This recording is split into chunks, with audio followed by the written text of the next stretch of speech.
Good evening, everyone. Welcome.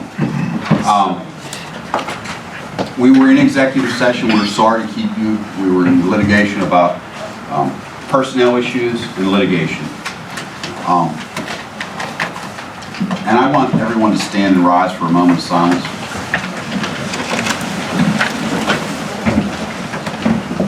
Dear friend of ours and a pillar of our community passed away this week. His name was Howard Casper. I'm sure most of the people here know him. I'd like to offer a moment of silence.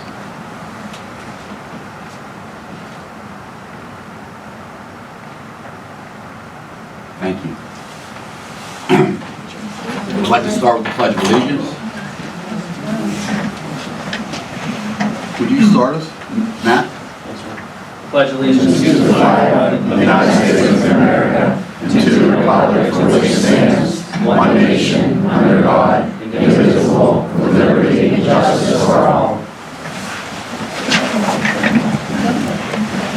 Becky, would you like to start our roll call? Councilwoman Fry. Present. Councilman Hannah. Present. Councilman Stein. Here. Councilman Vodadian. Here. Councilman Youngkin. Here. Vice President Ondo. Here. President Brennan. Here. Mayor Falls. Here. Solicitor Bregovacevic. Here. Borough Engineer, and I'm going to say Colin Lampert, but Courtney here for Hatch. Okay. Police Chief Tom Fuller. Here. Fire Chief Ed Pledge. Here. Public Works Supervisor Bob Bicey. Here. Building Code Official, Code Enforcement Officer, and Zoning Officer Dave Cannon. Here. And Borough Office Administration Becky Worth here. Thank you, Becky. All right, council items. First thing I'd like to talk about is increasing Joy Jacobs' hours as needed. She is a part-time employee right now. Until we fill the position of a borough councilman, she could work a couple more hours daily and be a big help in the building. Our phone systems have had a glitch, and I told Becky that her main priority should be answering the phones, helping the public, steering people in different directions. So that's where we're at, and that's where we're hoping to move this to. Anyone have any comments on that, or anything? Anyone like to say anything? Just so they put a face, but I know important Joy is sitting on the end there. Okay, Joy, please stand up and introduce yourself. Hello. Hello. Okay. We need to vote on today the enterprise zone. Mayor Falls, Rick Brennan, and Steve Kavasic. And I don't believe that we have an emergency. I will find out about that. So we can put that on to vote later in the evening. Okay, I don't know if that's on here. It is not, but I will get it, I know. Okay. Anyone from council have anything they'd like to say?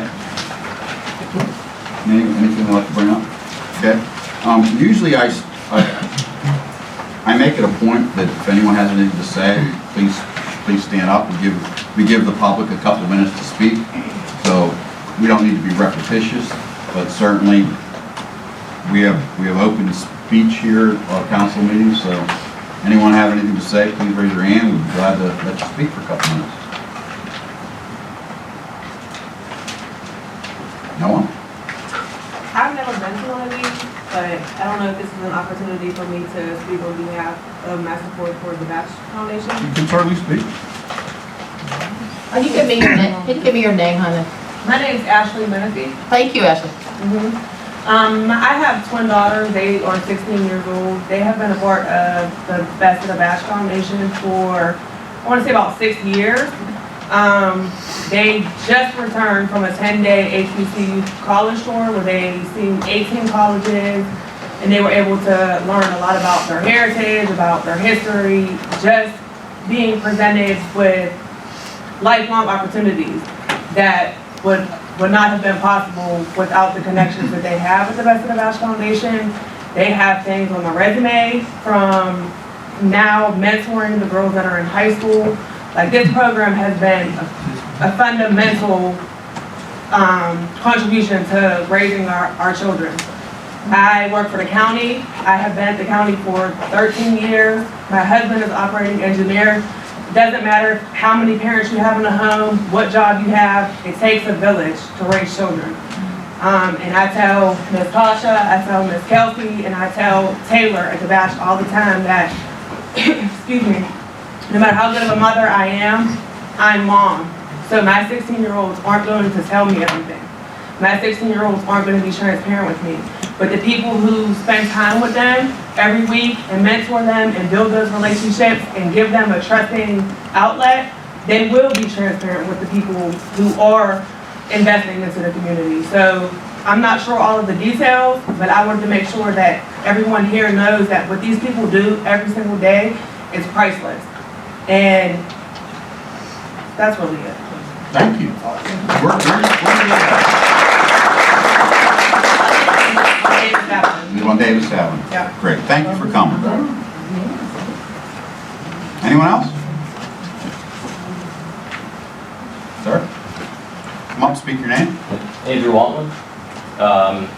We partnered with the Batch Foundation with the nonprofit that we've started. The transformation we see with the kids is absolutely phenomenal. To see where they go just in 3 days being outdoors, giving them an opportunity to experience something that they've never experienced in this neighborhood, taking them out into an environment, onto the water, watching them grow as individuals, see the joy and the happiness that they have. Don't ruin that. We're certainly not against the Batch Foundation, so I don't know why there's this outpouring. We've supported the Batch Foundation and we've not been against them, so we're not certainly going to do that. Thank you for hearing me. Appreciate it. Great. Anyone else?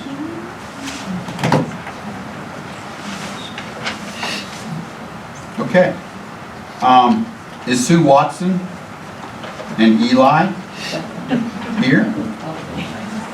Is that Eli? Yeah, he can't raise his hand. He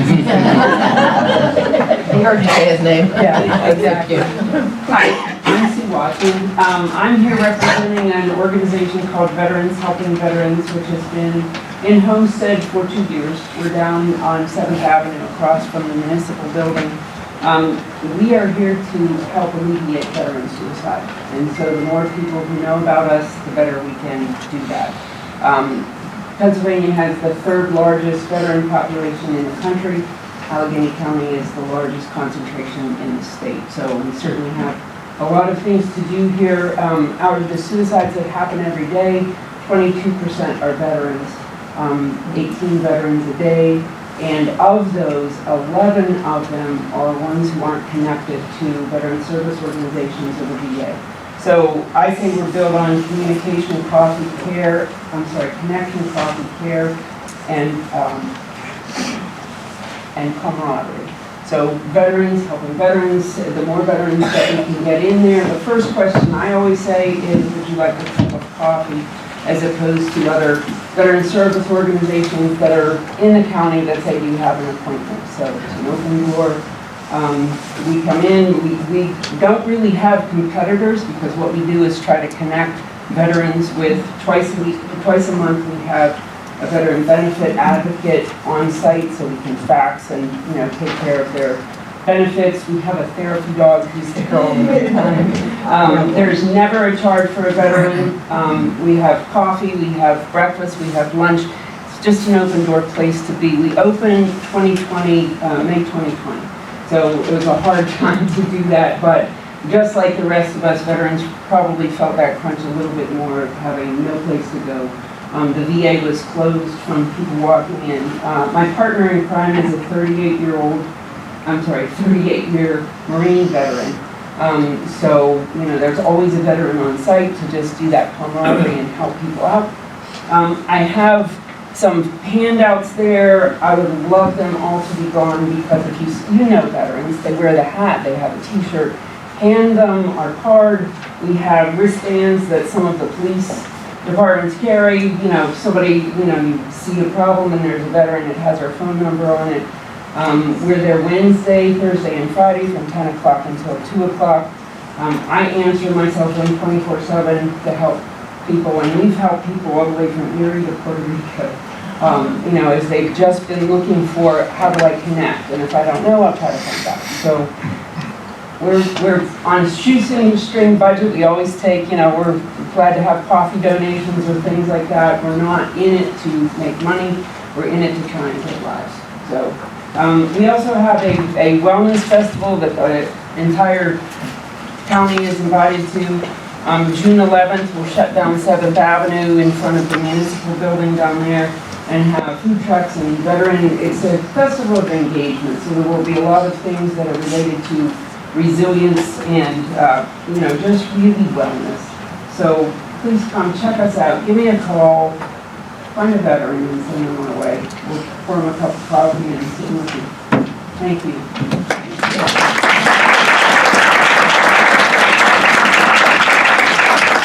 Thank you for coming. And could you tell everyone where you're located at? Sure, I'm sorry. Our address is 210 7th Avenue. And my partner rejuvenated his grandfather's winemaking business, so on weekends it is the Forge Urban Winery. It's right across from the municipal building. It's like a Gothic looking door. I just put a magnetic sign up today so that it looks more like, a veteran place. But yeah, it's sort of, I wish it had open glass doors so people could see that we're really like a safe place. We are. Sue, this is not the first time that council has heard about the Veterans Helping Veterans, your establishment. I've brought it up multiple times at the council meetings and stuff, and as you well know, I have brought on quite a number of my brother veterans to enroll in the program and stuff down there. So I really want to thank you for coming and speaking. And as you know, you're on camera. So the people who aren't here are able to watch it on video. So it's a really nice place. It's a good place to go down there and have a cup of coffee and talk to veterans from all branches of the military. It's a great place to go and talk with Sue. It's a great place to go and Eli will chew on your leg. No, he's the nicest dog on the planet. But he is a certified therapy dog. When we were talking, that a dog opens up the doors when, people don't really want to sit and talk to a person necessarily. You start to talk about the dog, and I've seen some magic happen. So since we are on camera, our phone number, we're in the Valley Mirror and just started in the other local paper. We also have a Facebook page if you ever, just want to follow, but our phone number is 412-326-1959. And, if we're not there, we'll leave a message.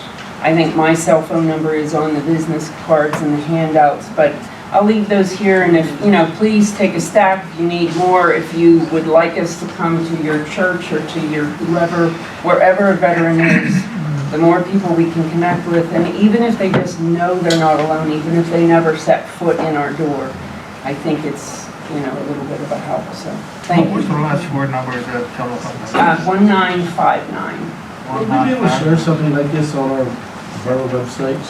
Sure, absolutely. Just say veterans group, you need help, here where the location is. Yeah, and I can post the flyer. Yeah, I can send, I have something that explains a little bit more. Yeah, but I think, if you guys reach out to somebody and just say it is not the VA, we connect with the VA, we help them, but my dad's 98 years old. He could not have navigated. He's an Iwo Jima Marine, still with me, but he could not have navigated the help that he needed. So I'm the sister aunt for him. hoorah. Yeah. Thank you. Thank you for what you do. If there are any veterans in here, raise your hand. Thank you. Right, nice. The thing about this Sue's organization down there is, if you've ever dealt with the VA, it is so difficult to navigate through their whatever you have to navigate through. And Sue and Michelle Fisher and that will definitely help you navigate through the system to find out what they offer, what you could receive, so it is definitely a worthwhile organization. Totally non-profit, if anybody ever, wants to come our way, but it's a shoestring budget. We don't need a whole lot. We have the space donated. We need coffee, we need breakfast, lunch, that's it. So. And the first time I went down there, you had Braunschweiger on toast with onions, and that was what I was born and raised on. Tomorrow is pierogi lasagna, and Friday we have a sandwich room donated by someone else, and Thursday one of the veteran advocates will be there. So send it to Comcast. Thank you, Susan. Thank you. Thank you, I'm Susan. probably going to go to Cynthia's bedroom. Oh, thank you.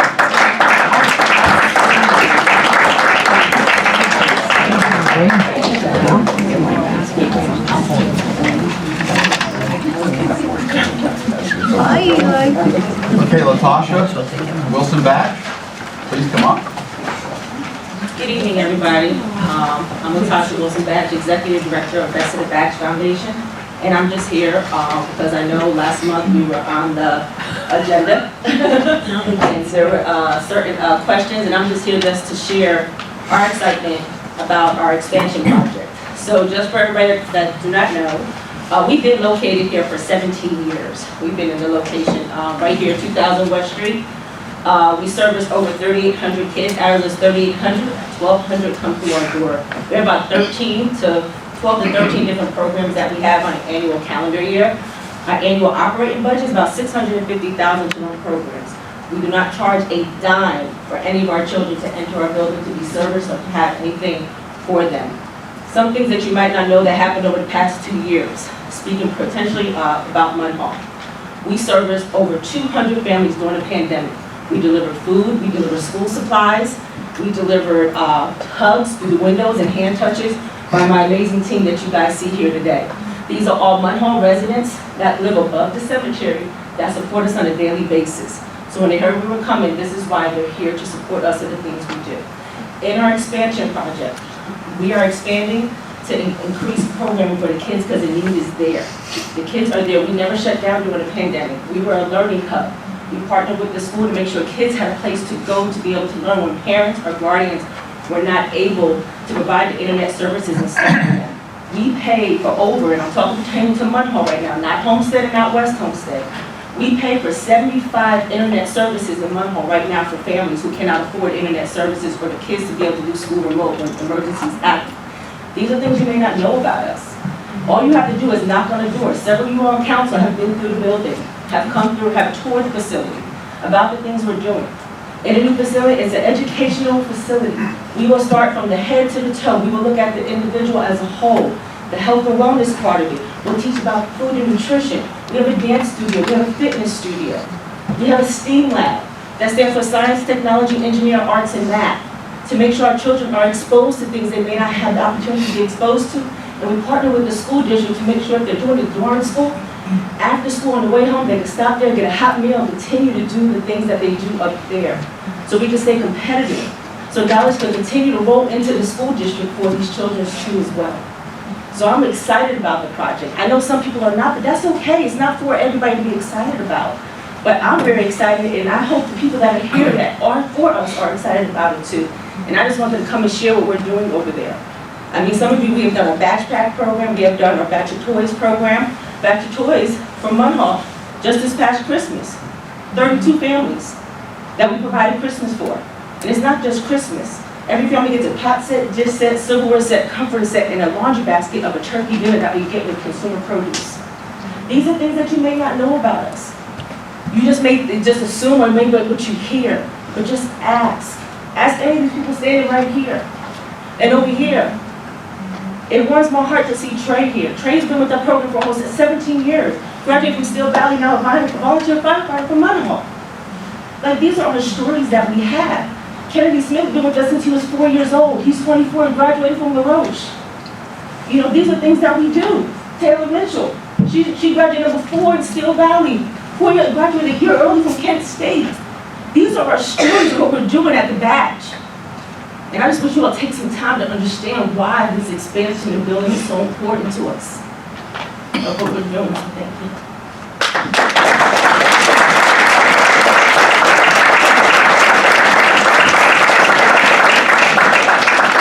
Thank you, Latasha, and thank you all for coming.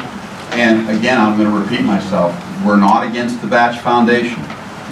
There are questions about what's going on with the expansion, and I'll be quite blunt with you. The doctor's offices that were brought to our attention last month were quite a surprise, and the neighborhood down there, I had residents calling me saying, is this true? And I said, well, I really don't know it's true, but we'll find out. And indeed, it is true. So maybe you could explain a little bit about the doctor's offices, and are there doctors going to be there? Because I know there are people that have said, my doctor is moving into West Street at the Batch building. And I said, well, that's news to me. So please elaborate on that. Yes. So part of the foundation has always been a health and wellness center, which has been part of the entire process when we went for permit and everything else, the health and wellness center part for the building part. And the part at the time, we didn't have a partnership. So we didn't say, oh, it's UPMC, because we didn't know who was going to come in to do the health and wellness program. Yes, we're having the professional services, because my team and I, we're not doctors. I can't provide medical services and stuff for them. So the thing is to look at from mental health, physical, from disabilities, to preventative. These are all things that service, and it's services for the community. The practice that's going into there to be able to service, it can service anybody in this room, anybody in the community, and it goes from newborn all the way up to 100 plus. And there would be continuous programs from parenting classes, birthing classes and stuff, all to be held right here. One of the facts that we worked, when we did a survey to stakeholders and stuff too, and I believe that you actually, just about 3 years ago, took the survey, and several other of you on council did too. It was a survey asking, what would a health and wellness center mean to you? The thing that came back from the school nurses is that, do you know that children miss anywhere from 2 to 3 weeks of school because they don't have the shop records in one centralized location? And right now, we have a place that these shop records could be in one centralized location, that the kids are able to start school on time. The other thing too as well, then the other part too, we also have the gymnasium and the track with Silver Sneakers Club.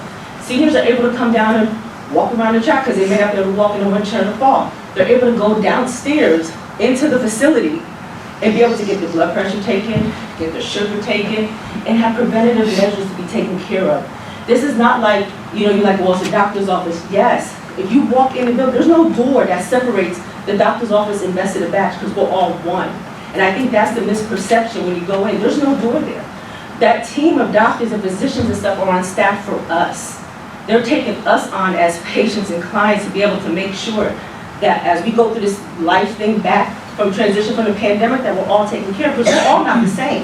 Not one person in this room is the same from the pandemic. And we all could go in and just have a conversation with a doctor, from a therapist, from a physical doctor. I could talk to a weight and nutrition doctor when I go in there too as well. But this is stuff that they're doing that UPMC's provided. We provided you all with a letter that stated all the different programs, at least the minimum of what's going to happen over there. And as far as UPMC, we are a nonprofit. UPMC cannot give us money to profit from. So any money that comes in has to go directly back into programming. That's something that has to be known about that. We are a nonprofit. Our books are public. You could go on GuideStar and read every tax return we have done for the past 22 years. It's public record. So that's when the confusion came in. So yes, UPMC is our partner to be able to take on the medical services that we cannot provide for. The same thing, when we have the dance studio come, it'll be a dance school instructor that will come in to do the classes and stuff in it. The same with the yoga instructor. We have Pam over here from 8th and Hayes. She's gonna come in and she's gonna be a yoga instructor. It's the partnerships that we create. And so it shouldn't be looked at as we have a doctor's office. It's one of our partnerships. Does that make sense to everybody?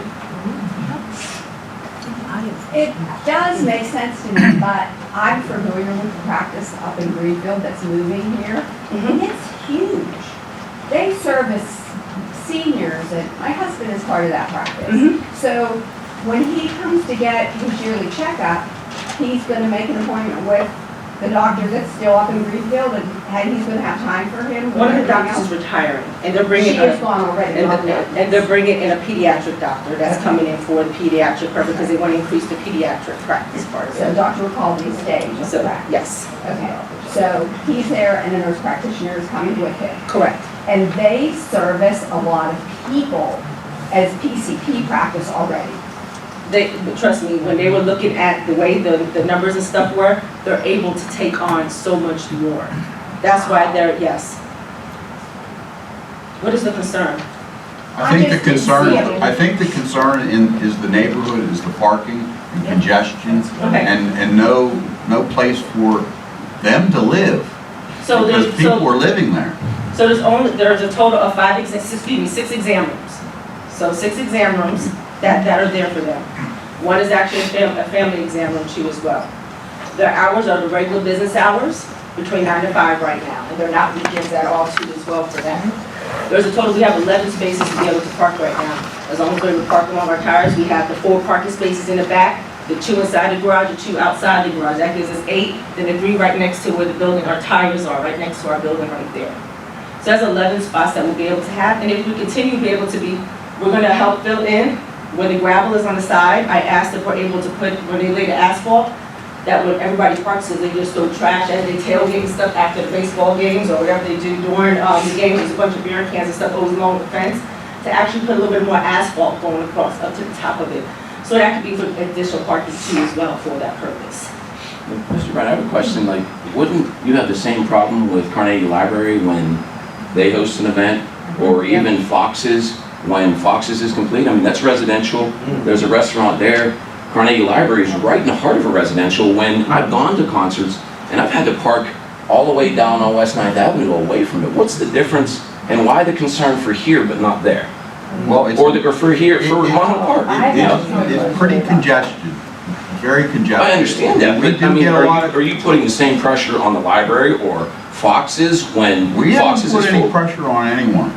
Well, you brought up the I question, did- and that's I why did bring up I the- brought up my question. I did bring the questions up Right. because I've had people call me and say, we got problems.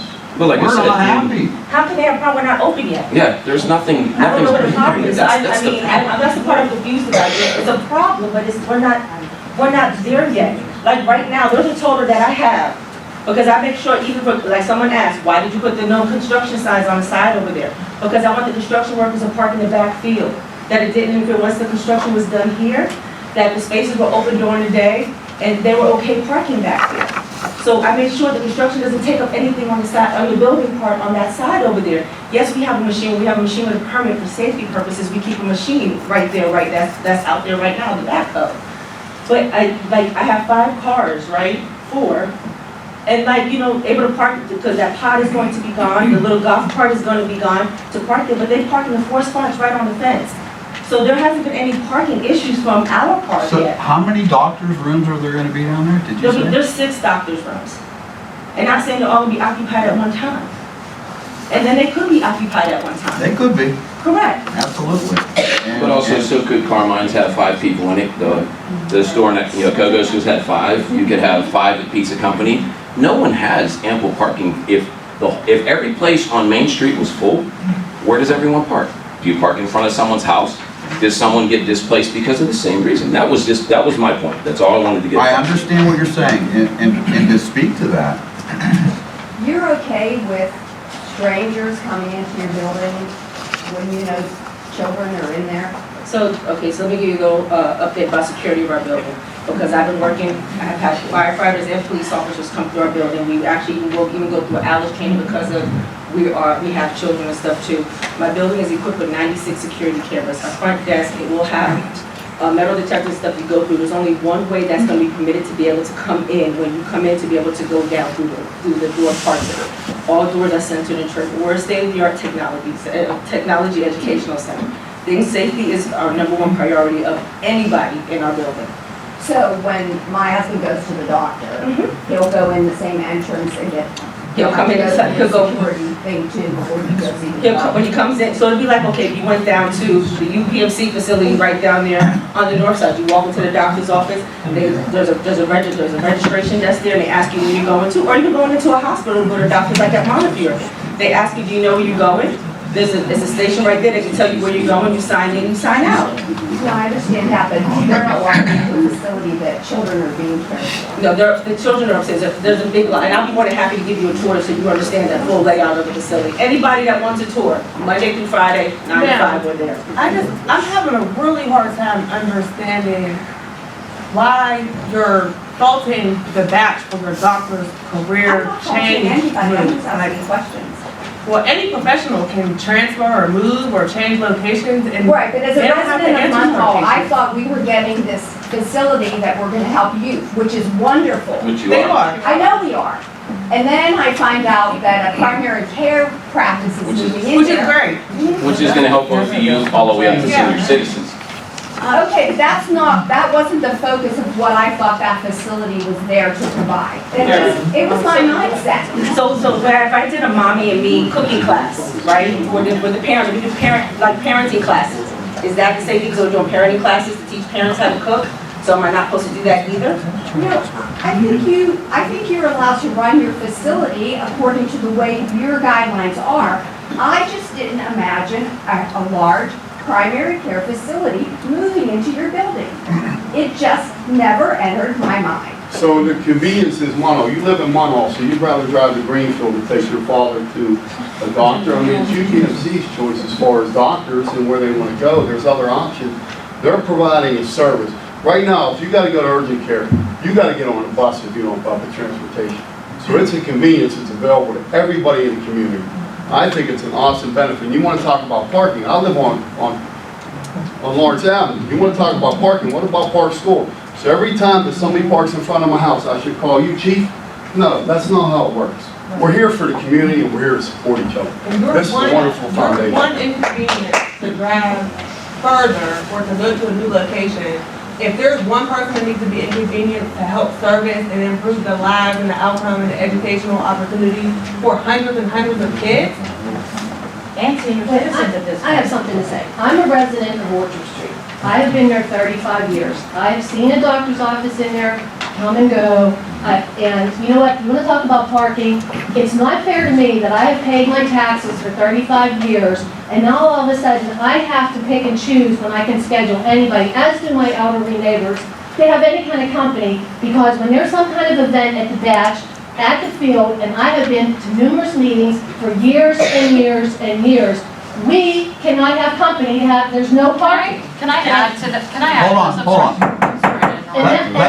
Let's not turn this into a screaming match. And that was Let her my speak, and then primary, you can speak. my primary concern from the beginning of this. I think having a doctor's office there is wonderful for the community. I think having this, a school kind of thing there is wonderful. But nobody took into consideration the residents. My residents on my street are elderly. They have paid their dues. They don't deserve to have to worry about every time they go out of their house, they come home, they can't park, their driveways are blocked. Every time there's an event, I have to go out when I'm home and say to people, you can't park in front of somebody's driveway.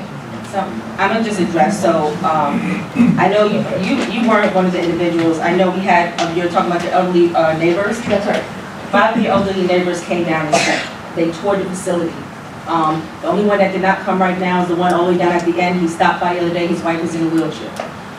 So they have come through the facility and we had conversations. They toured the entire building to understand.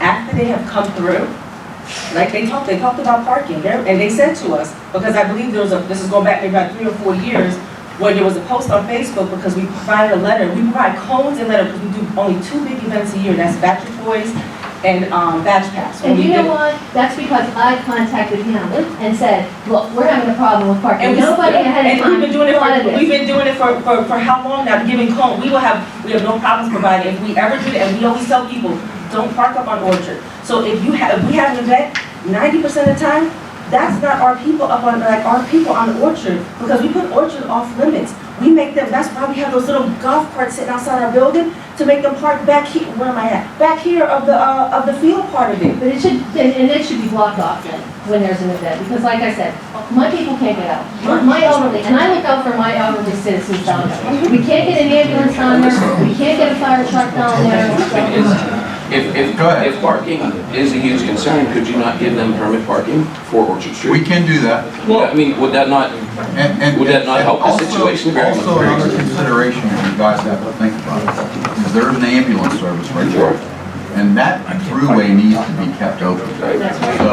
So we can put parking restrictions, and if you were here at the last meeting, that was one thing I did say. I said, well, we can put parking restrictions through there, and the chief can enforce that.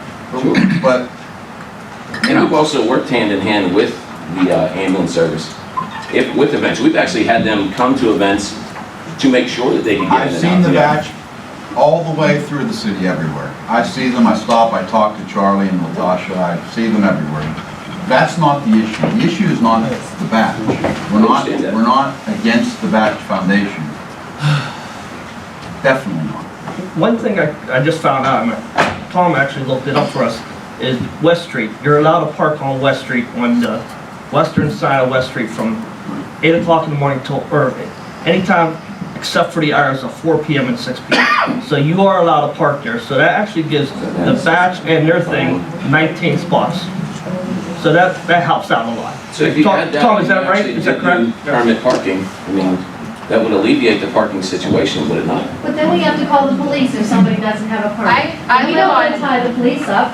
We I don't wanna live tie down the on police up. Cambria, and Brooke knows also with the baseball, during the baseball season, sometimes, yeah, it's horrible. I can't, and I have a huge SUV, but you know what? I'm not going because I enjoy the kids in the community. So that's something that I'd rather sacrifice of not having a parking spot or park a little bit down because I know kids are doing good in our community. I want to compliment the Bass Foundation from Natasha and her whole staff have really done. You know, this weekend brings a lot of light to this, you know, with the shootings, what happened this weekend. We need to do more with the kids, not less. We need to get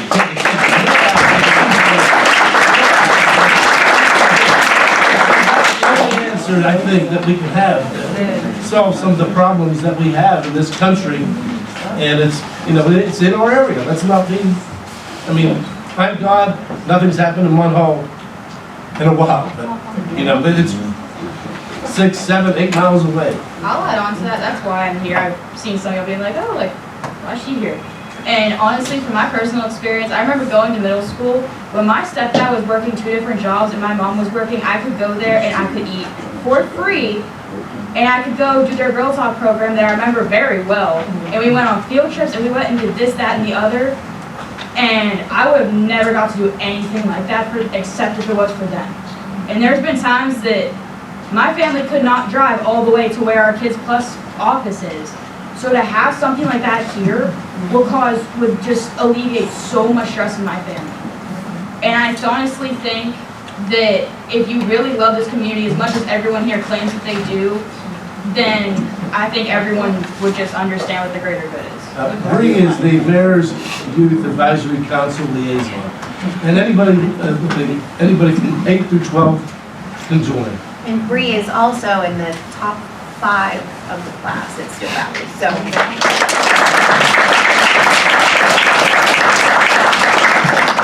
I mean, let's take it. One more thing, Sorry, top 2. As soon as the weather cooperates, the alley's being paved. That's why Felino's been on site for the past 3 days. They've been trying to go ahead and fix the, to prep it, but because of the weather, they haven't been able to prep it. So the alley is getting paved, and we're going to make sure we pave off for some of the residents back there where their stuff is cracked too as well. We're making sure that that gets taken care of.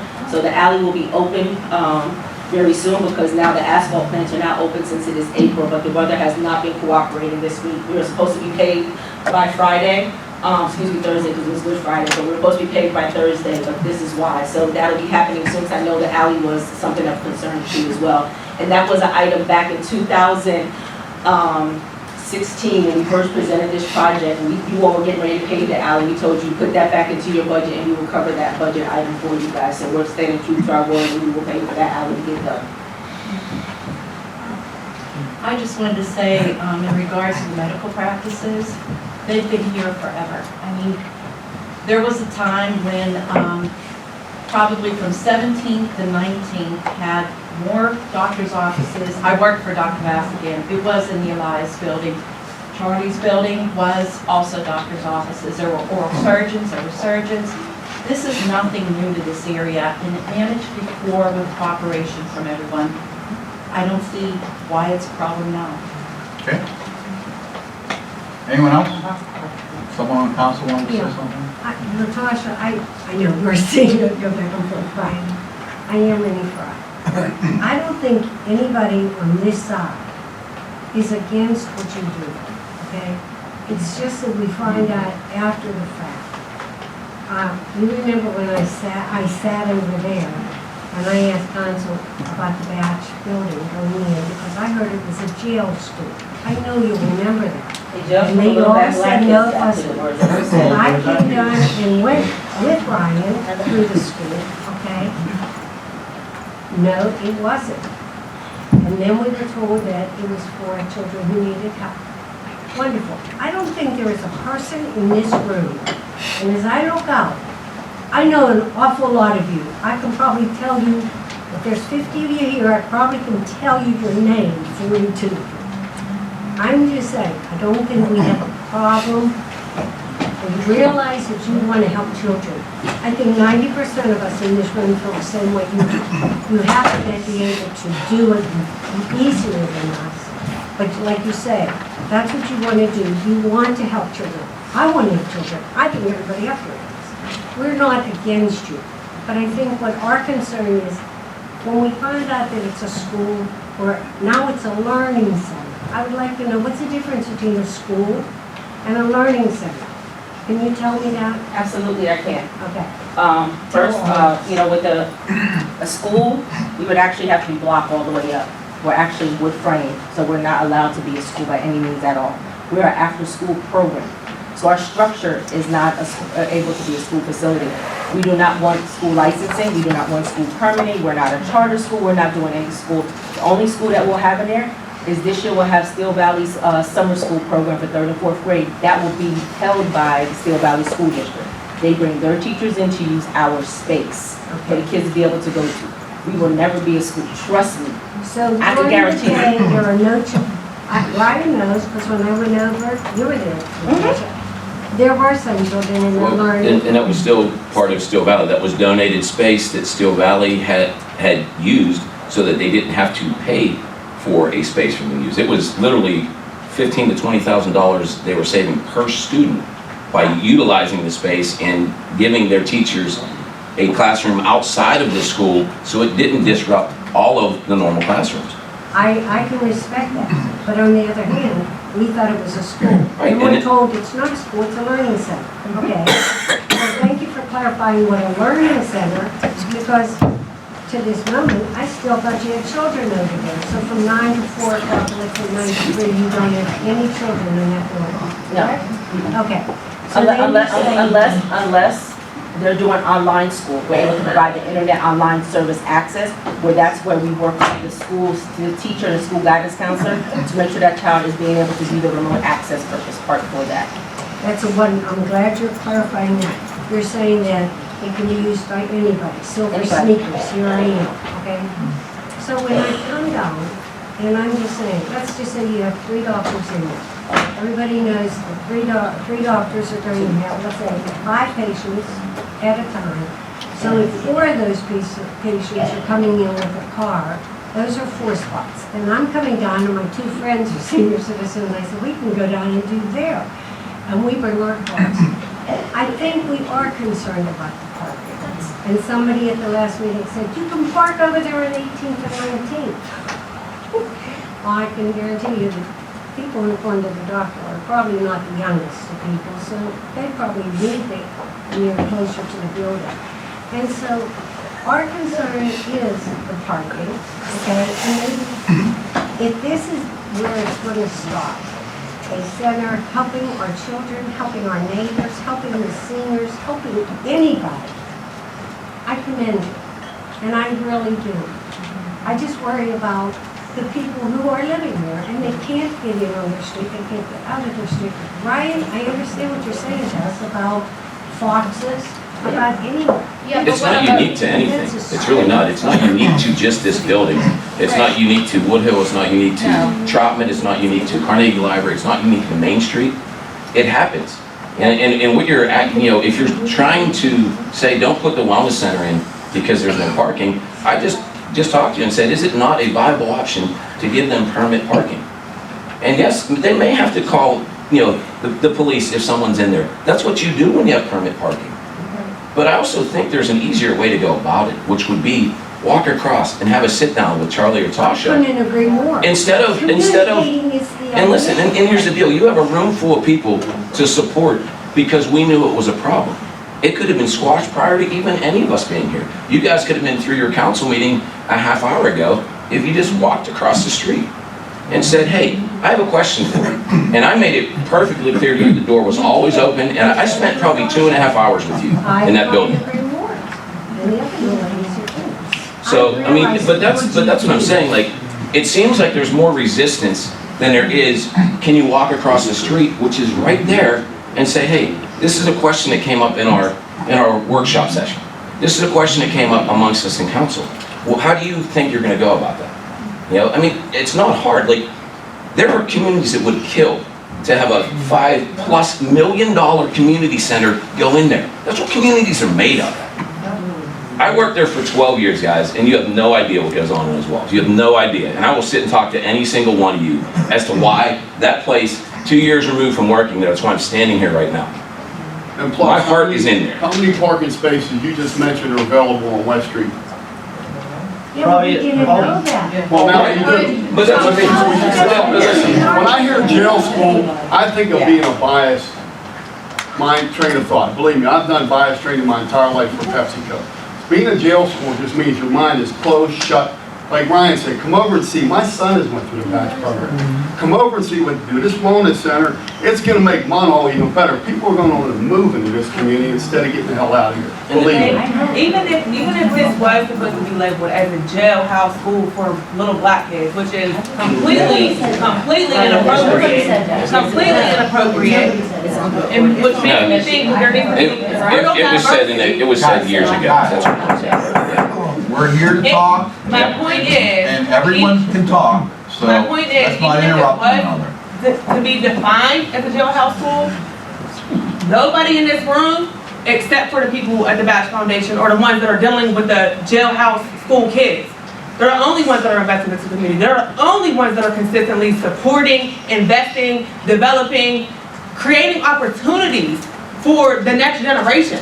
It's a lot easier to sit at home and be that 10% who's against and talk about what you're inconvenienced by instead of actually dedicating your heart, your passion, your life, your commitment to improving the lives of other people. Like I can't believe that this is how we're spending our Tuesday evening talking about parking spots when lives are being changed.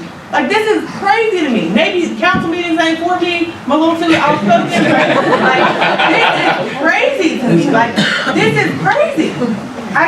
So again, Because I pay my taxes too. It don't make no sense. just want to reiterate, we're not against the Batch Foundation. No one ever said we were.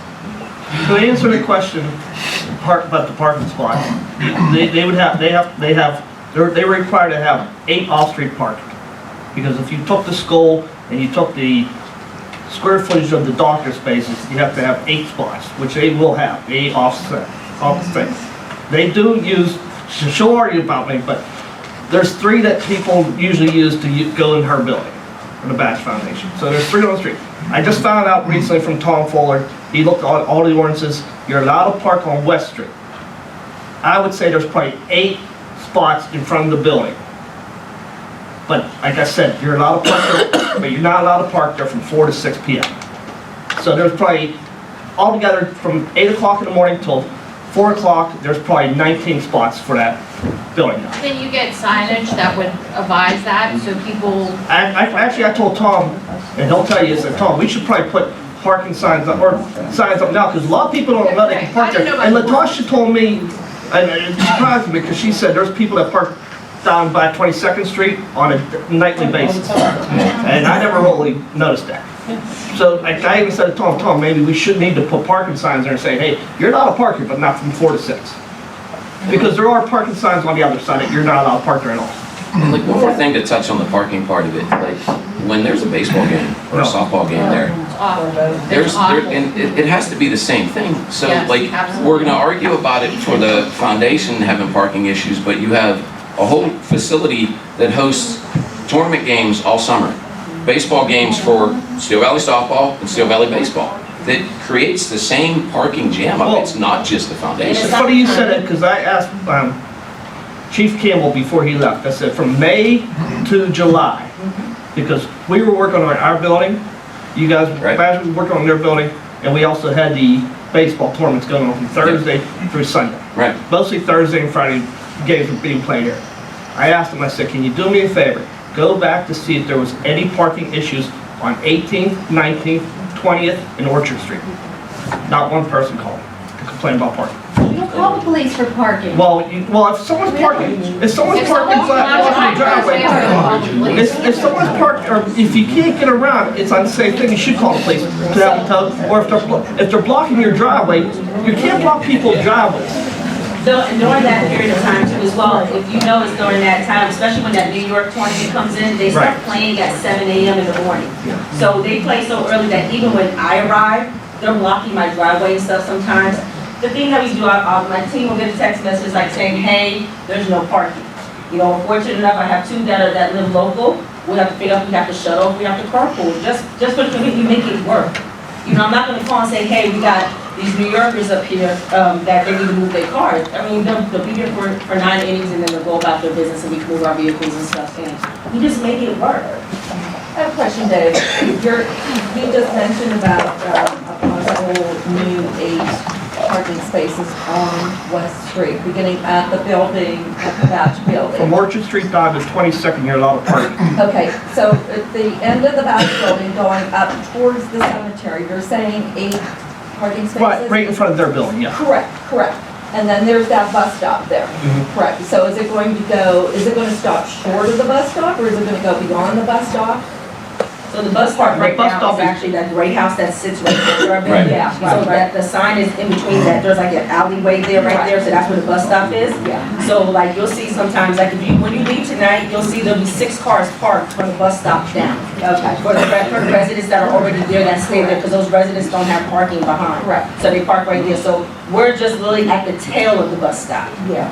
Okay, now are you going to paint lines there for parking spaces? That's up to the discretion of council. Well, I mean, how would anybody know that they are parking spaces if they're not lined? We don't have any line up There's on spaces down in Main Street. Cambria and it's not lined either. I mean. Signage, yes. Plus, we need to see if it's really feasible to park there. We need to measure it out and see really what it is, and that's something the police department can do. We certainly don't want anyone to get their vehicles hit there. Quick One thing question. Josh didn't mention about the lifestyle skills, which I think is an impressive thing that I saw there. The lifestyle skills are gonna teach kids how to cook a meal, Correct. how to wash clothes, right? Yes. What you told me. How to garden. How to garden, right, you have to garden. Teach them how to go on an envelope. Yes, And if you come from Steel Valley, they know how to do that. So, I mean, there's lifestyle skills, that is what the lifestyle skills, from what I see. Go ahead. This is my granddaughter. Her name's Lily Casamena. She's been with the Batch Foundation since she was 3. She has had scholarships from the Batch Foundation since she was 3. The underlying for the negativity in the room is her color scheme. We're just gonna put it out there. Whether you wanna say it or not, we're gonna put it out there. What you're fighting against is the most asinine thing that I've ever heard. And she looked at me, she's 9. She said, they're arguing over parking spaces, Eve. Yes, honey, they are. We're sitting here trying to do something phenomenal for our community.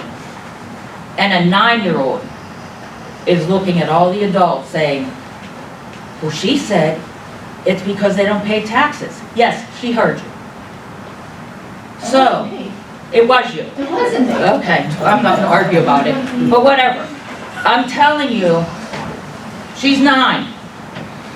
She's learning from the Batch Foundation since she's 3. When she graduates from college, guess what? She'll be coming back to the foundation. She volunteers every Christmas.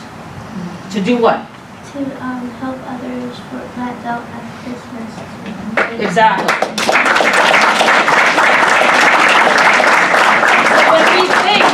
When we think, stop and think before we argue about the stupid stuff, what it's doing for our youth. Thank you. So, I just want to make a comment. No one's arguing here. No one has any predisposition on the Batch children there. And that's a misnomer. We are certainly all in this life together. And we all have to work together. And certainly people are allowed to talk about changes in the neighborhoods. And that's what the zoning code is all about. And that's what it's supposed to be adhered to. And I certainly think that certain things that were not adhered to properly. Whether or not, whose point, I'm not going to go into that right now. And Latasha, if you'd like to talk to me sometime, I would be glad to talk to you about it. But certainly, it's not against the Batch building, about their mission statement on life. We're all working together. But when the neighborhood comes to us and says, we're concerned about changes, because it's a new building. Make no mistake about it, it's a new building. It's not a new building. So they're concerned about it. And as a council, we hear people's complaints. We talk about it. And I'm glad you're here to talk about it. So we can work on how we can resolve this issue. That's what Latasha says. We're going to resolve it. We're going to work through this. And that's why we're all here. Anyone else have anything to say? Real quick, Rick. While you have like everyone's attention, and obviously this is being recorded and everything like that, the people that have their concerns are here. I understand that the door's open. The door's always open. And if someone on council wants to be a liaison, if you're receiving the calls, Mr. Brown, and you wanted to make an appointment to take those through or make it a tour, if there's 14 people that have an issue, say, listen, they'll let us walk through the whole building and explain what goes on or explain what your problems are or whatnot. Or come voice your opinion and I'll take it to them. I'll walk across the street and take it to them instead of it coming here, like I said, taking up an hour of your time while we sit here and say why the foundation. We don't mind taking up our time. I understand That's what that. we're here for. I understand that, but it's kind of like what I'm saying is it's an open door that anyone will go through. You will not call there and they'll say, sorry, we can't do it. I agree. Go ahead. So when everyone moves from the old borough building over here, why not put a couple meters in the parking lot, make a couple quarters off of it, and everyone's happy, there's 15 spots over there. I mean, it's not that hard. How many spaces is that? I mean, there's your parking, there's your parking. I mean, it's not hard.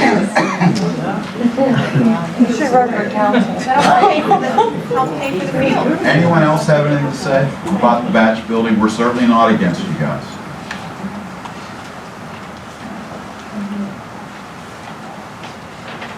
Okay. Thank you all for coming on that point. I can't stress enough.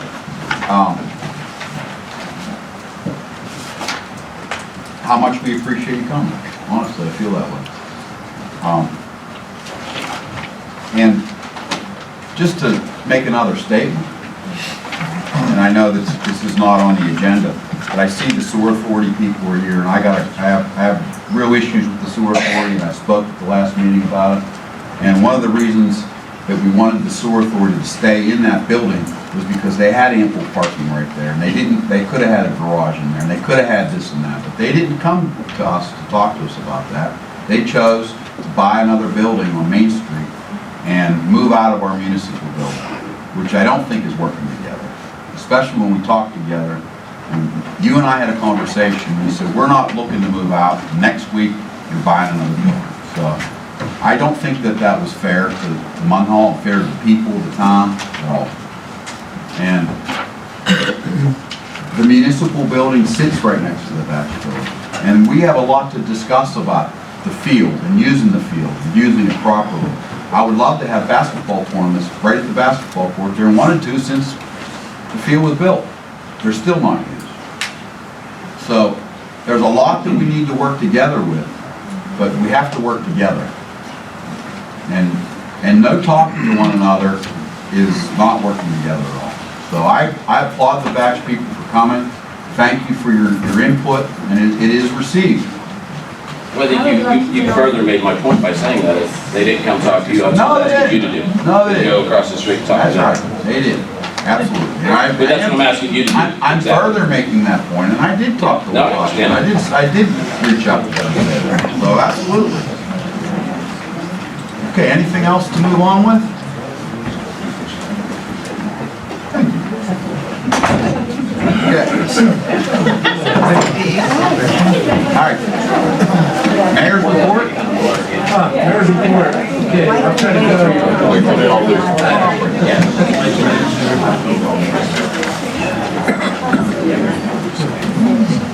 You're welcome to stay and hear the rest Good stuff.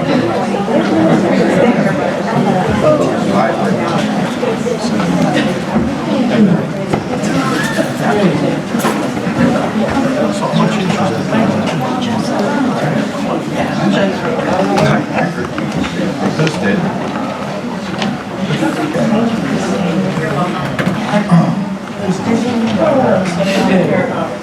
Okay, Mayor.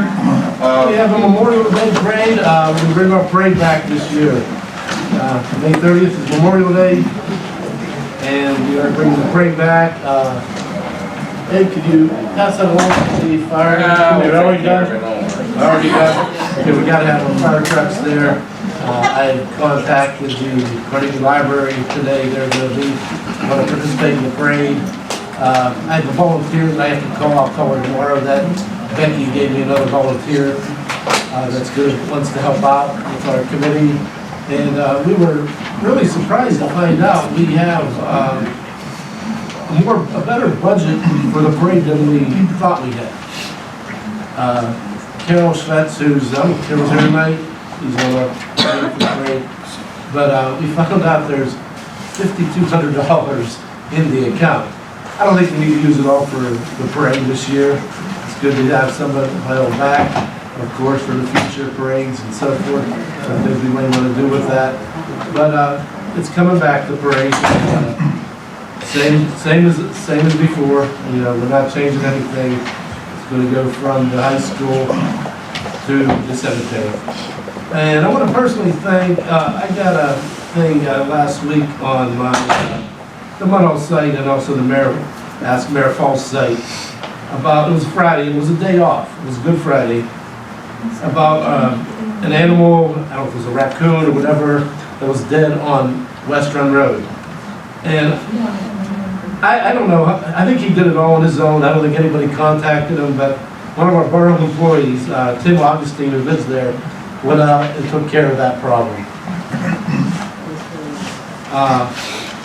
We need to set a date for the Crime Watch meetings. I do want to get with Rich and the rest of the council and the president and the chief, and we need to set a date for the Crime Watch meetings. Hopefully we can, put one up in May, hopefully in a couple weeks. The Munhall Community Action Committee is something that I still want to get started up, and I'm looking to get started up. And then what it is people helping people, like the veterans, helping youth, helping just anybody that is in need at this time. I think we need to come together as a community and be more involved in helping people. Something that I know the lady from yoga left, but I don't want to exclude her. I think she left, but I got contacted by the yoga on Main Street, and she is, I'm willing to share it every other week. She would like to do yoga at the fields and move it around.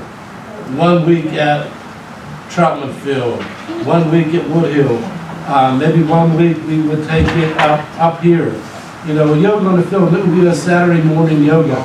And with council's blessings, and I believe as long as they have their insurance, we would probably be able to do that.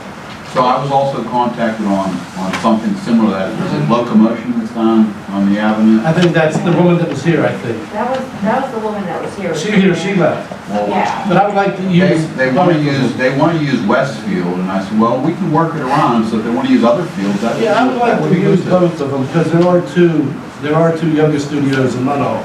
So I would like to use them both. Okay. And I think it would be a great thing to run through, the first good summer program, starting in May, and we can run it through Labor Day, or maybe a little bit after Labor Day. And it just helps to promote our businesses too. It may help them get more businesses out of it, more, push it, help them advertise a little bit. Yep. So I'm looking to hopefully start, we have a yoga in the park. We could Mr. President, if you could contact the woman on 8th, contact the one on Main, Okay, and we can see that we can get started up on that. okay. Another thing that I brought up earlier is, it really disturbs me, I think I got emotional on it, is the shootings that happened in Northside this weekend. It's a terrible thing, and I think the more we do with our youth and get involved with the kids is the better. The more programs that we have out there are gonna be the better. I mean, we don't have a cure for it, we don't know how it's gonna be corrected, but, I mean, we have to make an effort to be working with them in our community.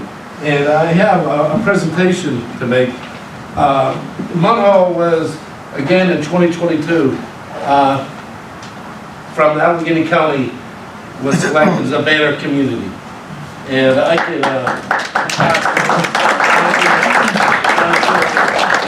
we can find a place to put that with the other ones. Hopefully we can display them some place. And all I really have to do after this is I'm going to turn it over to Bree Francis, just to give a little brief report on she's the liaison for the Mayor's Youth Advisory Council.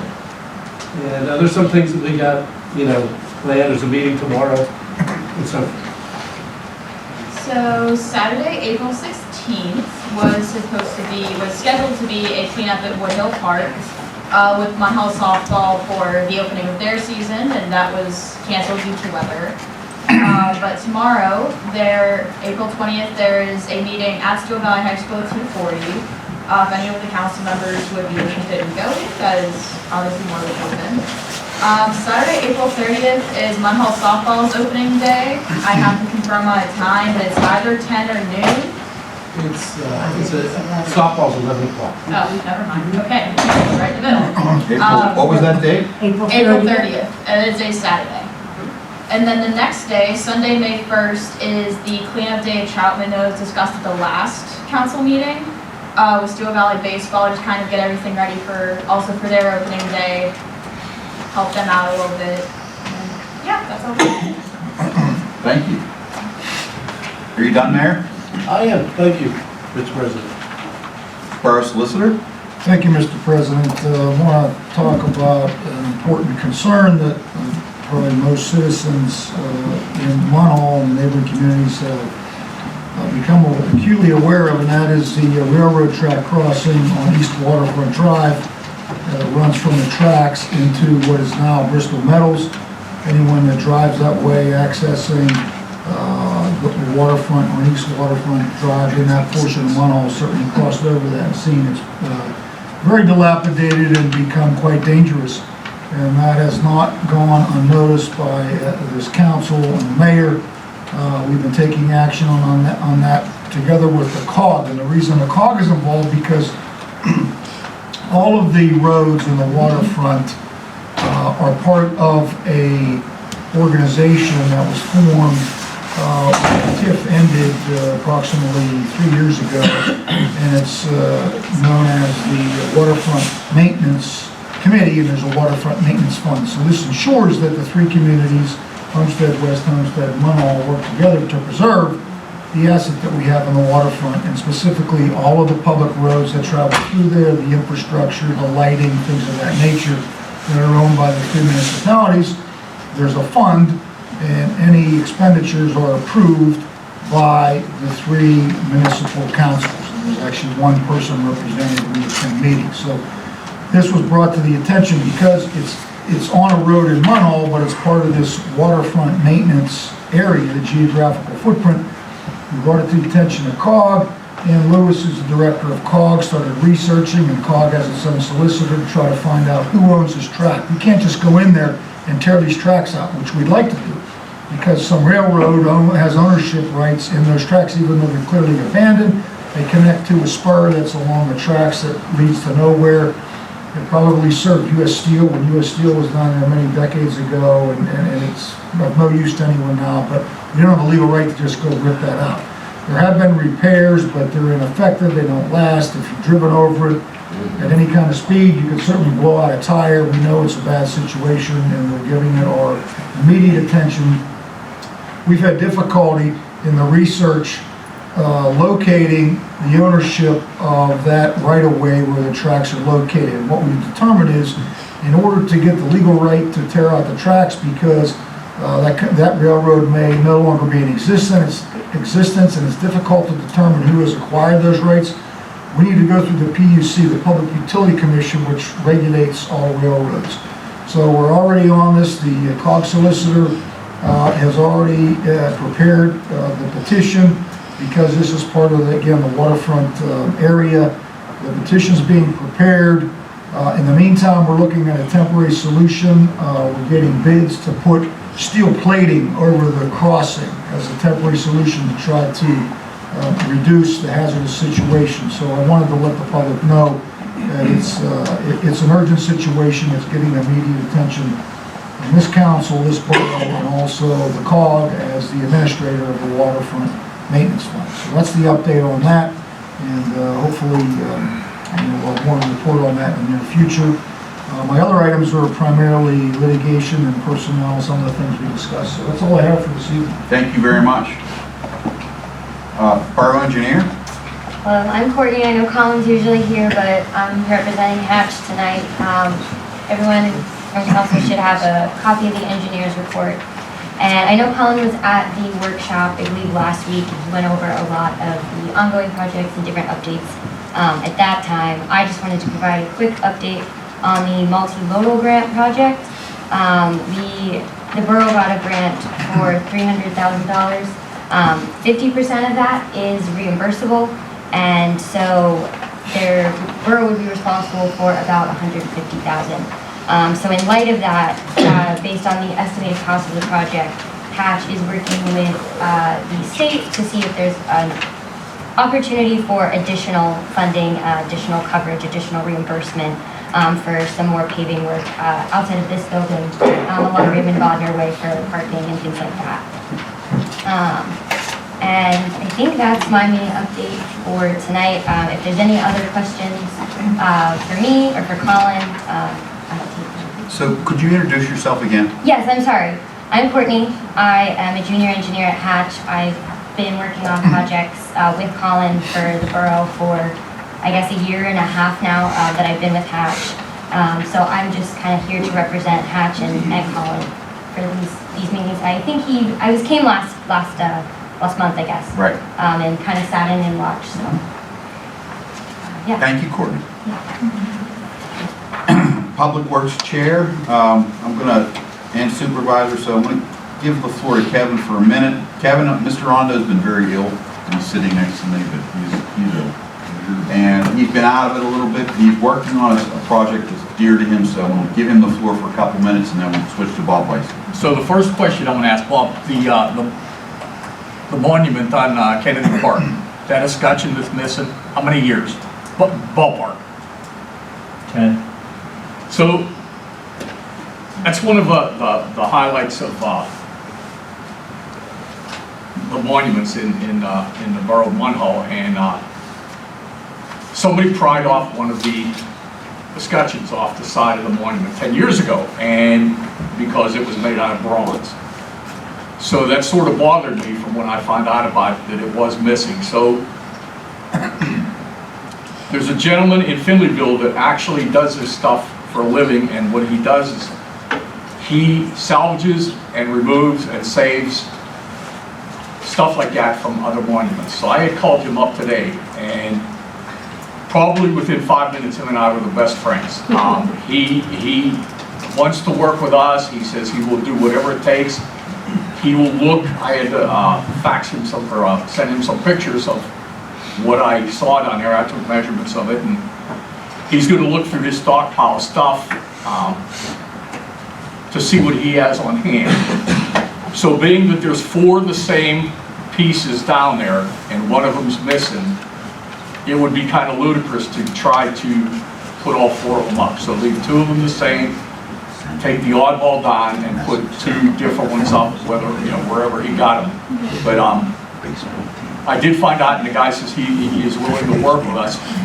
The problem with something like that is, and I'm sure everybody in this room had an issue with the little medallions, the little flag things that are in the cemetery that used to be bronze, and they ended up disappearing, and then they were replaced with aluminum, and they ended up disappearing, and now we have plastic. So it's a shame that I can't fault the thief of those things more than I can fault the salvage yard that would actually take them in and pay to have those things.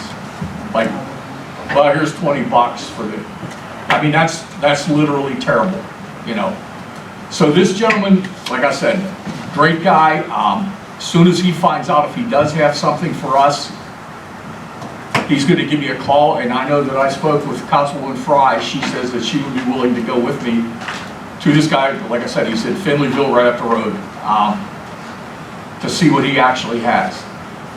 I'm going to ask Council, as we sit here right now, if it comes down to a cost, which shouldn't be much, are we willing to fund the cost to fix that monument up the way it should be? So, I have a question on that. Certainly. Are there Marine Corps flags involved in this discussion? Nope. Because I'm sure that's what you're going to, gotta be some more. Nope. No, but the guy was a gentleman when I spoke to him. He didn't know me from Adam, and he's more than willing to work with us, and he says if we do find something, or he has to make something, or whatever, he would be the guy that we would have install them. And I told him, aside from a nuclear explosion, I don't ever want these things to ever be removed off of that monument again.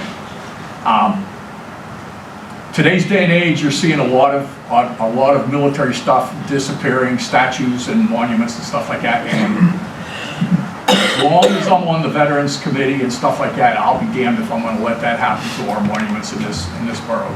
So that's all I wanted to tell you, and you know, that's the information that I have. So thank you.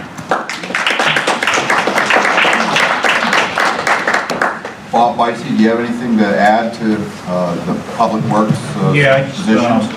I have my crews right now, hot patching and grass and fixing some catch basins when it's not raining or snowing. Well, it's been terrible weather. Yes. And I gotta commend Public Works. They work hand in hand on the field, moving the fences back and forth. And it's a struggle. I mean, there's going to be a conflict one day, which I'm sure Bob and I will talk about the conflict. The college team's just going to have to move it one day. But I'm looking into trying to get another fence for the field, and so we don't have to move from one side to the other. So we're in that process of doing that. So anything else, Bob? So I have. Thank you so much, and as always, our Public Works does a great job. They're there night and day.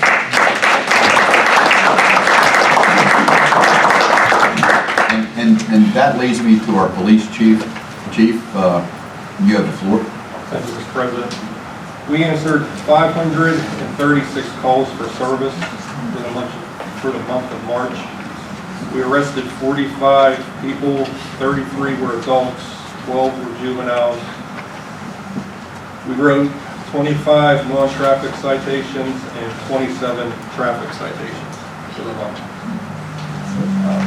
We're hosting a prescription buyback day. It's going to be April 30th from 10 a.m. to 2 p.m. at the Borough Building. You go to the police garage and you can drop it off. And I have flyers over there if anybody would want to get a copy of one. May 5th, we're hosting a DUI mock crash at Steel Valley High School for the students. It's from 12 p.m. to 2 p.m. And finally, the Waterfront's hosting a 5K race being sponsored by UPMC Girls on the Run. The road's going to be closed from 8:45 a.m. to 9:45 a.m. There's going to be up to 200 or 2,000 people participating in the race. That's all I have, Mr. President. Chief, I want to bring up one thing. Actually, there were two things, but I don't remember what the other one was. But I want you to talk about the police dog that we're possibly going to be looking into. I think it would be definitely an asset, and I want you to remark on it for a couple minutes and fill the public in as to what's going on with that. We're in the process of obtaining a new canine and start a canine unit again. It's been probably 10 years since we had a canine. So Officer Todd Shipley is going to be the canine handler.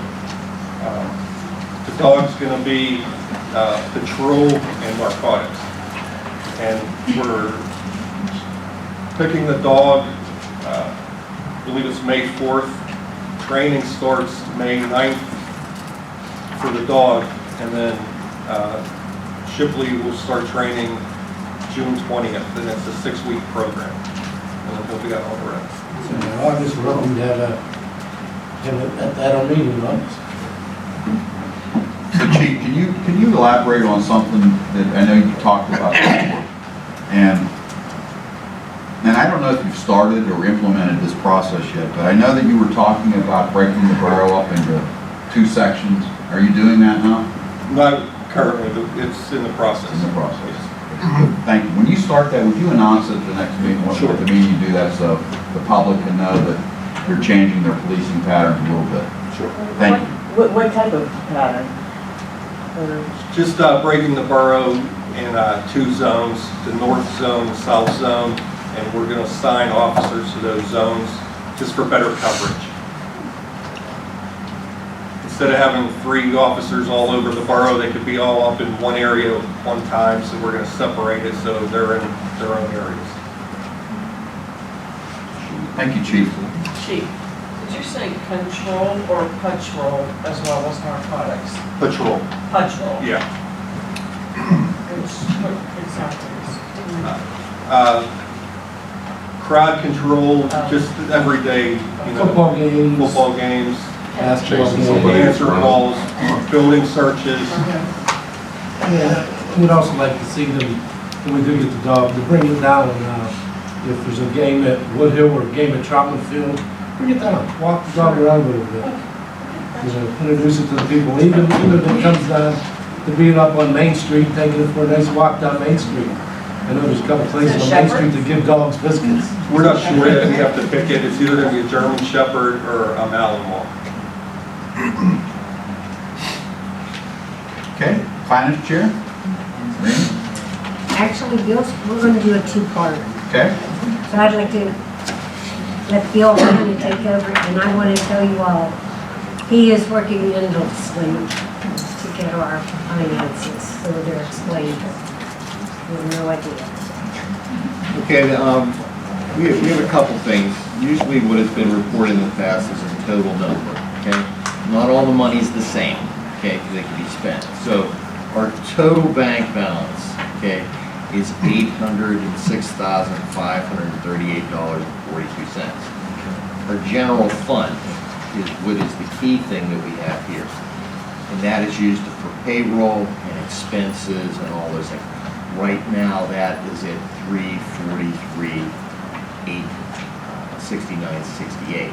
We're starting to see our real estate tax come in.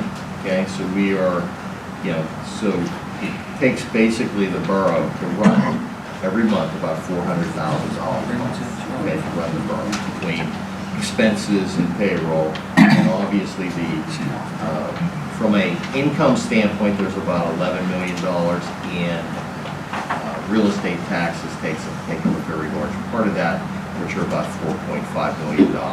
Okay, so a lot of this is timing itself, so that's a good thing. Right there, we've been working with Donna McCurry right there to continue that.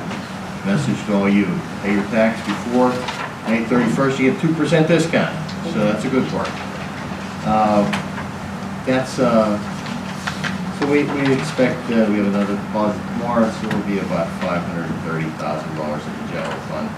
The other major funds that are really out there are, we have accounts receivable right there with people that owe us money, and then there is the police forfeiture one that the chief handles on that side, and that cannot be spent for, it's very limited police officers, so he, the chief handles that along with his team. Besides that, that's really the finance report, and we're diligently working on that every week, right? So. Thank you, Bill. Randy? The second part is, I'm learning so much from signing the checks every Tuesday with one of these other fellows. And I just want to say, there are 3 areas right now that I would share with you where a lot of our money comes from. I think we all know taxes. But right now, our taxes are not due until May 31st, okay? But I want to tell you that Donna McCurry has sent down money that we have deposited. One deposit was $186,000. One was $125,468.89. Plus she made a previous, I think it was $160,000. I just want to say thank you for paying your taxes early, because right now we need it just to get through the invoices and the payroll. Like Bill said, when we have 400,000 coming in, we need money coming in. Number 2, I found this out, which just amazed me. Comcast franchise fees. I didn't know anything about it, but we received $224,000 a year from the Comcast franchise fees, which means, once again, every 4 months we get $56,000. $56,000 in comparison to millions seems like pennies. But when you're in the position we are right now, $56,000 is a nice chunk of money. Okay, so I'm like, wow. And the third tidbit that I'll share with you is the RAD. If any of you are familiar with the Rad Tax, the extra 1% that we're paying on the state or for our sales tax, half of it goes to like parks, libraries, aviary, zoo.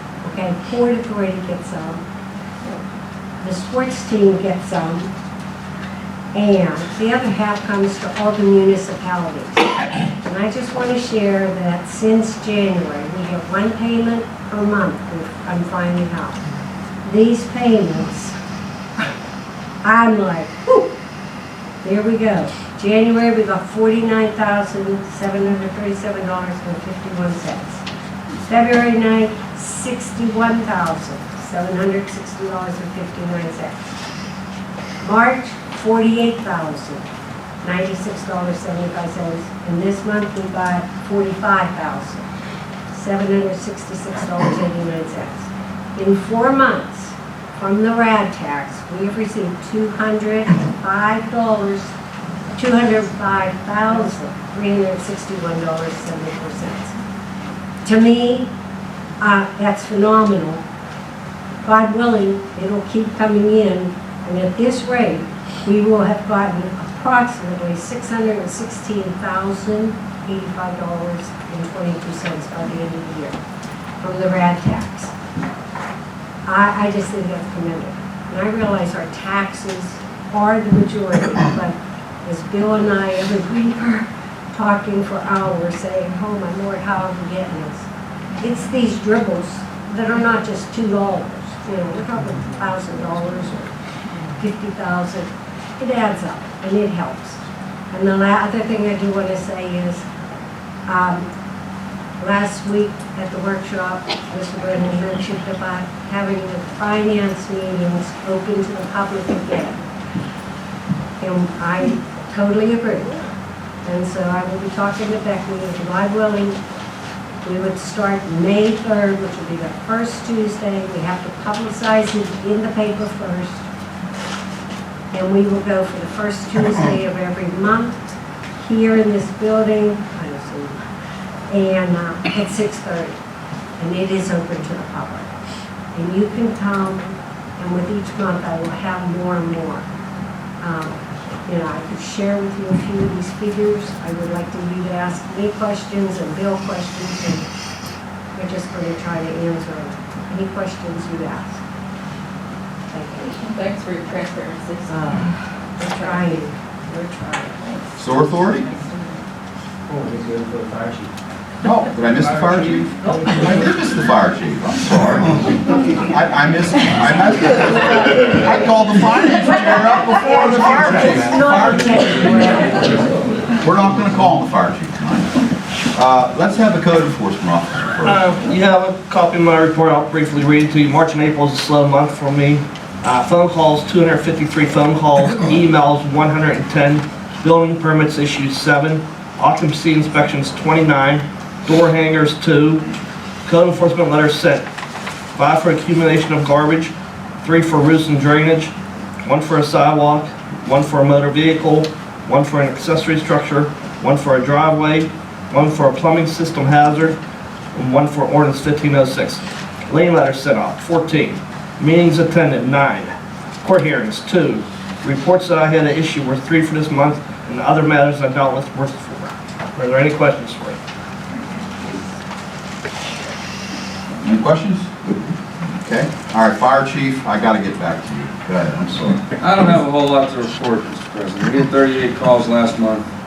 4 of those were structure fires, 1 multi-alarm fire up on Hempstead Beacon Road. Our response time remains around 6 minutes. 10 of those calls that we had were considered false alarms. I have reports from 2 of the stations, so the man hours will reflect those 2 stations that turned in the reports. I do want to mention, there's 2 things I want to mention. First thing I want to mention is a call that we had today where I can tell you the seriousness of having carbon monoxide detectors in all your homes. We had a call today where the carbon monoxide in the house was over 2,000 parts per million, which is deadly. It'll kill you. So we got lucky today, I think. But, and it was accidental that we've even found that because there was a furnace problem caused the smoke conditions at the fire department. If you don't have one, get a smoke detector, get a carbon monoxide detector, please. Protect yourself, just because it's not winter, although you need to tell by today, but you need them. We all need them. So if you can't afford a smoke detector, contact the fire department. We will get you one. We have them. And then the second thing is I want to mention is that Munhall Central is putting in service. Our new fire engine will be in service in about a week. So if anybody wants to take a look at it, you're more than welcome. They'd love to show it off to you. I did look at it, and it is very impressive. It is impressive. It is a state of art with the valving, and it's just pretty cool. Go ahead, I'm sorry, Jim. No, any other questions? Any questions for the fire department? When I talked to the guy that gave me the tour, Dylan, he said they're not sure the date yet, but they're gonna have some type of, viewing of it. I think a blessing by maybe Father Nick or something. Very, very traditional. Yeah, so that's coming up. It's good stuff. It's all wet now. Public can come to. Wet now? All wet.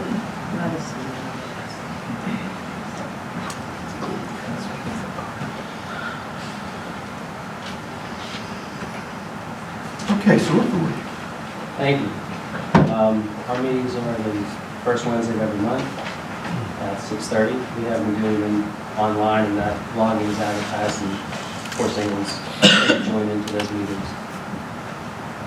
What's your email? How do we get into them? Yeah, they're publicized in Valley Mirror. You can also email info@mssma.us for the links, or contact the office for any invite. If anyone who wants to speak at those meetings, of course, you can contact the office anytime. It'll be on the agenda. Our website also is that same mssma.us, and all of our minutes and agenda items are always posted on there, as well as other helpful forms for dietary and So, anyhow. If there's any questions, I'll answer them. I have a couple questions. Yes.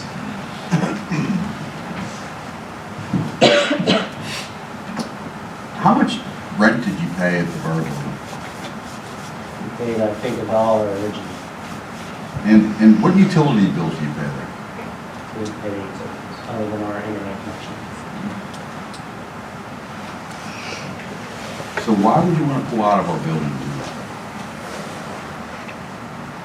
I can only speak for myself. Obviously, we have, as public information, tendered an offer for our own building. At the last meeting, in a prior executive session, we did discuss the various options that we had for a home for us. And as you know, we negotiated in good faith for almost 2 years prior to have an office in the borough. We had committed to renovating the space, to paying whatever the fair market rent would be for that, and whatever utilities would be required. And that was part of the deliberation. Well, we're still not totally in this building. And in speaking with you prior to this being dropped on our doorstep, you and I had a conversation and we talked, and you said, we thought you wanted us out of the building. And that was nothing further from the truth. And we still have not had a celebration for this building yet. We do need to have an opening ceremony and do that here for this building as well, and invite the public to see the whole building and go through it all. But we're certainly not ready yet to do that. And, you know, we've worked hand in hand with the sewer authority, and we're pretty disappointed, we gotta tell you. The council is not happy with this decision. Yeah, I understand. As probably everybody knows, the sewer authority is made up of a volunteer board of 5 members who kind of direct and oversee policy for the authority. We have, at this time, 2 employees. A new consent order came down from the DEP through EPA that the sewer authority needs to abide by, and as we've discussed before, it's going to require us to hire some additional staff and some additional vehicles and other assets that we're going to need to be compliant. So part of that deliberation included that as well. And when does that start? Well, the new consent order is in place right now, and we have unfortunately been having to rely strictly on subcontractors to remain compliant. So our goal is to be able to have our own employees who can do those tasks on a day-to-day basis. And what tasks do they need to do to stay compliant? Yeah, there is monitoring that needs to be done for some of the sewer outflows that we have, especially in wet weather events. There's documentation that needs to be conducted. There's cleaning and other maintenance that we farm out right now that we could be doing in-house. Talking about the pumping system, cleaning of the pumping systems? So our system, primarily a system of conveyance, as you know, but we do have a pump house to just lift some of the gravity flows up and then re-gravity flow them back to the mains.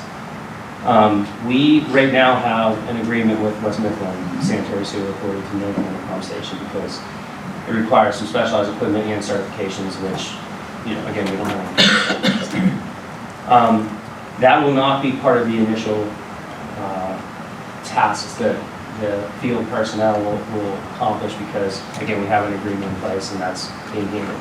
But there are other maintenance areas.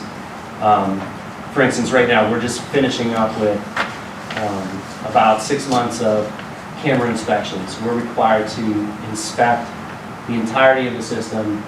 It's supposed to be on an every 5-year basis. So what we're doing is about 20% of the system per year. We've been in the garden plan primarily because that was an area that was identified as needing the most observation because it was the first one done last time. So we've been up there doing that with contractors, but that's something that we could be doing some of the work in-house. Did you put those contracts out for bid? We did. Yeah, everything's put out for bid. And who's doing the camera work? Right now, I believe it's State Pipe that we're contracted with, I believe. But there's a handful of contractors in this region who kind of do that kind of specialized work. Okay. So again, we're going to have to hire some employees to stay compliant to be able to accomplish some of these maintenance tasks, including some sections, some segments of pipes. They need occasional cleaning because they have maybe a low squat that's not warranted in replacing, but as long as you keep it flush, they continue to operate well. That'll be part of the task. Jetting. What's that? You're jetting one. Potentially, yes. I mean, either jetting. We're not getting a backer truck, so what we will attempt to do is to jet. Except in the case that we can't accomplish it. Any other questions on the sewer authority? Yeah, I got one. So the new building that you're purchasing, does does it have a garage? It does. It does. And it would be big enough to actually handle with the vehicles and the, But we're going to make a small modification, but the volume of it is adequate to house the equipment that we actually have applied for a grant. We have been contacted by the state, and we actually feel pretty confident that we will get the grant, although we have allocated the money to purchase the equipment in case we don't, or at least the portion of it. so could I just ask where you receive your funds from? How do you get your funds? Yeah, like the borough, we get a variety of sources, but it's primarily through user fees. So from the sewer collections that we collect for sewer usage. So correct me if I'm wrong, if you guys had an office over there that you paid $1 for, not 1 cent in utilities, you could come and go as you please, you guys chose to buy your own building for, and I may be wrong, $179,000? Well, I think it'd be appropriate to discuss the terms of our contract now because it's still contingent, but the asking price for the property was $179,000. So basically, out of the monies that you receive from wherever you get it from your different things, the principal and interest is going to come out of that money. Just like rent would if we were somewhere else, yes. But in this case, the part of the deliberation that would be commonplace to any of this discussion on what our alternatives would be. To stay in a space with the borough, to rent a different space, to purchase a space. In this case, in owning a space, we sort of get the equity and the annuity because we won't be paying out right now. We'll actually own the building. The building is an asset. Whether you own a building or you rent, when you own the building, it's an asset. So the money is parked in the building, but you're not using the money. The money is presumably being preserved because you're maintaining the building. Do you remember a time when, this was not that long ago, when it was being discussed that the sewer authority was to be sold? Yeah. And do you remember specifically me stating that I backed you guys 100% about keeping the sewer authority? I did. We weren't even discussed with, we weren't even talked to about you guys leaving here other than in a passing motion of, well, you know what, we're thinking about it, we would like to rent this place over here for this amount of money, and we would like to rent the place over here for this amount of money, and then all of a sudden we find out that you guys went and bought your own building. When there's a garage, the garage that you have in this new building, is it as big as the garage over at the police department? I'm not sure what the size of the police department is. Pretty big. I'll tell you what, sir, I'm pretty... It's a 2-car garage, so it's probably similar, but... That's more than a 2-car garage. I'll be honest with you, I'm pretty offended over this. Well, I think that part of the deliberation was there's going to be an expense to renovating and renting the space, no matter where we live. But our understanding is, again, and maybe I should speak just for myself because there's other members of the board, but my understanding was that we were negotiating good faith, as I said, to renovate and occupy and rent a space from the borough, right? Everyone was, and albeit it was with the previous administration, that's fine. But everyone was present for that. Everybody understood, and that's what we thought we were doing. But in the end, that wasn't what we were doing. How quickly, when we didn't even have an occupancy for this building, how quickly did you need an answer to have a space in this building when this is only the second time that we've actually been in there, that we've had an occupancy? I agree. It's not about, I think that the question is not this building or buying a building. It's really evaluating all the different options that you have and being able to serve the ratepayers the best. And I think that personally, it was voted a certain way because having all of our assets located in one particular place from an asset management standpoint makes a lot of sense. And we were in limbo of where we could go, and when an opportunity presents itself, you have to make a decision on what the best opportunity at that time for the ratepayers is. And it's not, you know, unfortunately there's a distinction. Agreed. Unfortunately there's a distinction that it is an entity that's separate from the borough, I think from the first conversation we had, we were interested in renting space from the borough. We never flinched.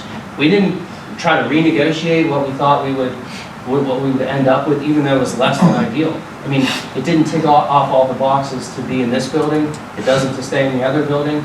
And part of the reason, we've heard for years how part of the reason that we needed this building is because that building was contaminated with lead. We already know from being in there that the phone system, the heating system often don't work. And we weren't approached with, well, what can we offer? We've been negotiating again for a rental space for over 2 years. Well, Matt, if you recall, when talks first started about this building here, I was one of the biggest advocates against this building. Yeah, here we are. Yeah, here we are. I understand. And here we're $5.5 million in debt because of it. More than that. More than that. Try Yeah. 7. And again, I think that's part of the thing. Like, we want to be, we are responsible to be prudent to the ratepayers of the sewer authority. I understand there's competing interests. You are beholden to the taxpayers of the borough. Those are the same people, They're the but same not. people. Same people. They're the same people, but it's two different pots of money that both of us, each of us have to be responsible for. You have concerns and responsibilities for the span of control you have over taxes and other things like you were talking about. We have responsibilities to the ratepayers to protect the environment, to provide a service, to convey the sewage away from their house, and to be prudent with the resources that we have.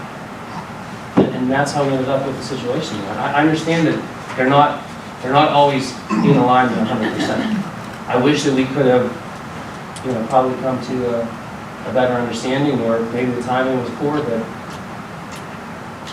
Well, you know what? I don't know if anybody in this room could see it. Maybe you don't, maybe you do, but it seems like we have a council now that's finally coming together. If you disagree with me, please say so. But we do have a council that's coming together, and I don't know. Like I said, I just feel like we were kicked in the teeth. So, All right, let's move on. That's it. Anyone else? I have a question. So now that we're taking over the new building, we spent the money, right? You didn't pay no rent over there, no utilities, no nothing. So our sewerage was low. So now that you bought this building, you're putting on employees and you're putting on everything else.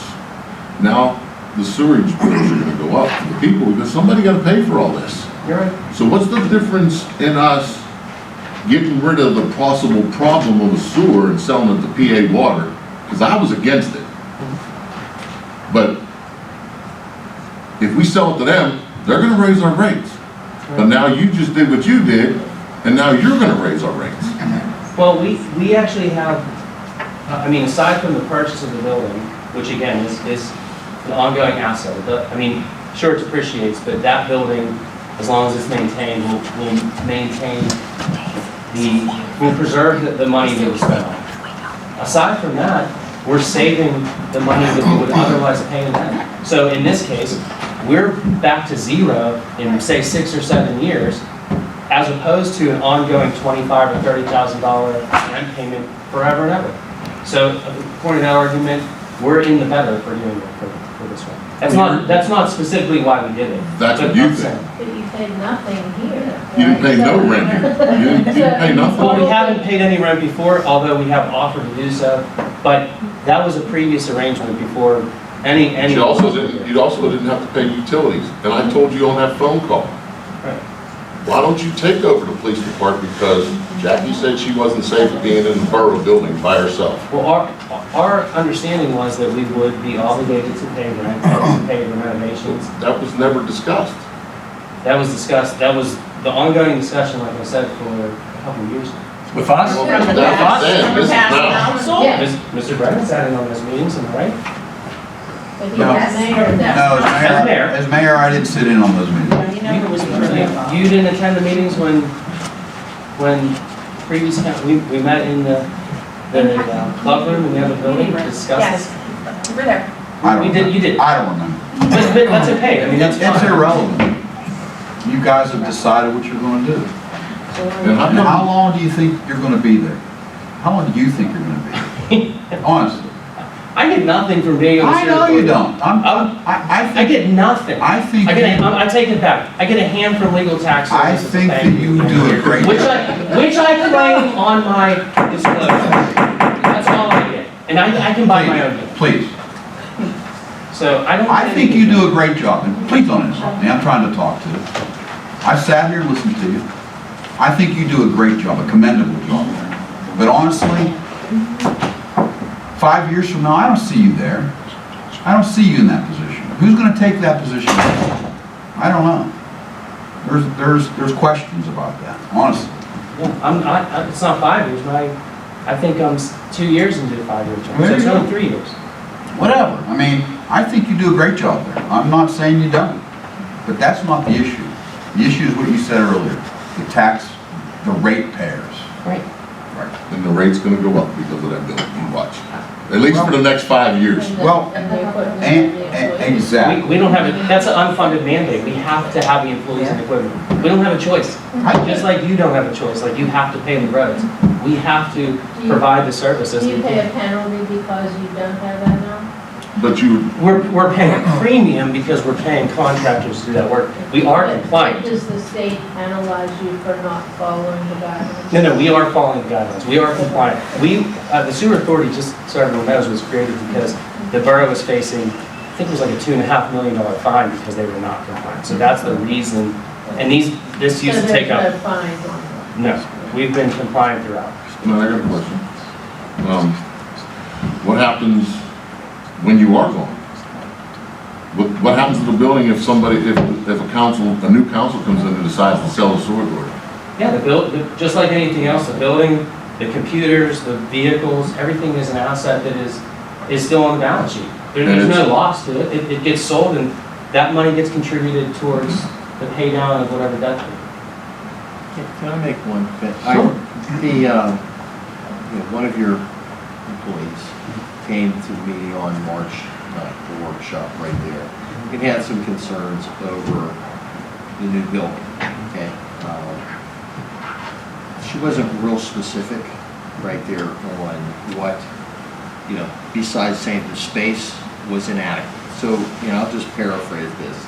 And I said, I suggested that coming to the council and the mayor in the future with a plan. I said, provide, the office space requirements that you need, okay? Along with anything right there as far as infrastructure, computers, printers, fax machines, telephone lines, all on a piece of paper. Sure. Right there. Let's put together a building plan that we can talk before you go out and get an architect right there and spend money to see how much space there was. And then I said, well, the thing is, when you do that, then, it's my second meeting. I understand. So I'm like, okay, thinking, I said, I have a lot of experience. I work for UPMC, been involved in building hospitals, lots of buildings, over the last 30 years. So, I kind of know the process. Sure. And so I said, willing to work with you, okay, to come back with a plan. I mean, I think that the concern that I have is more of a communication concern than anything else, that the communications could have been better. But I understand there's some history that you have right there. I understand the consent decree that you have to do it. It's just that I think the biggest thing that we really need on both sides is disclosure right there. And if anything that can happen out of this is really disclosure that both parties are on the same page. And if that happens, if that's the best decision,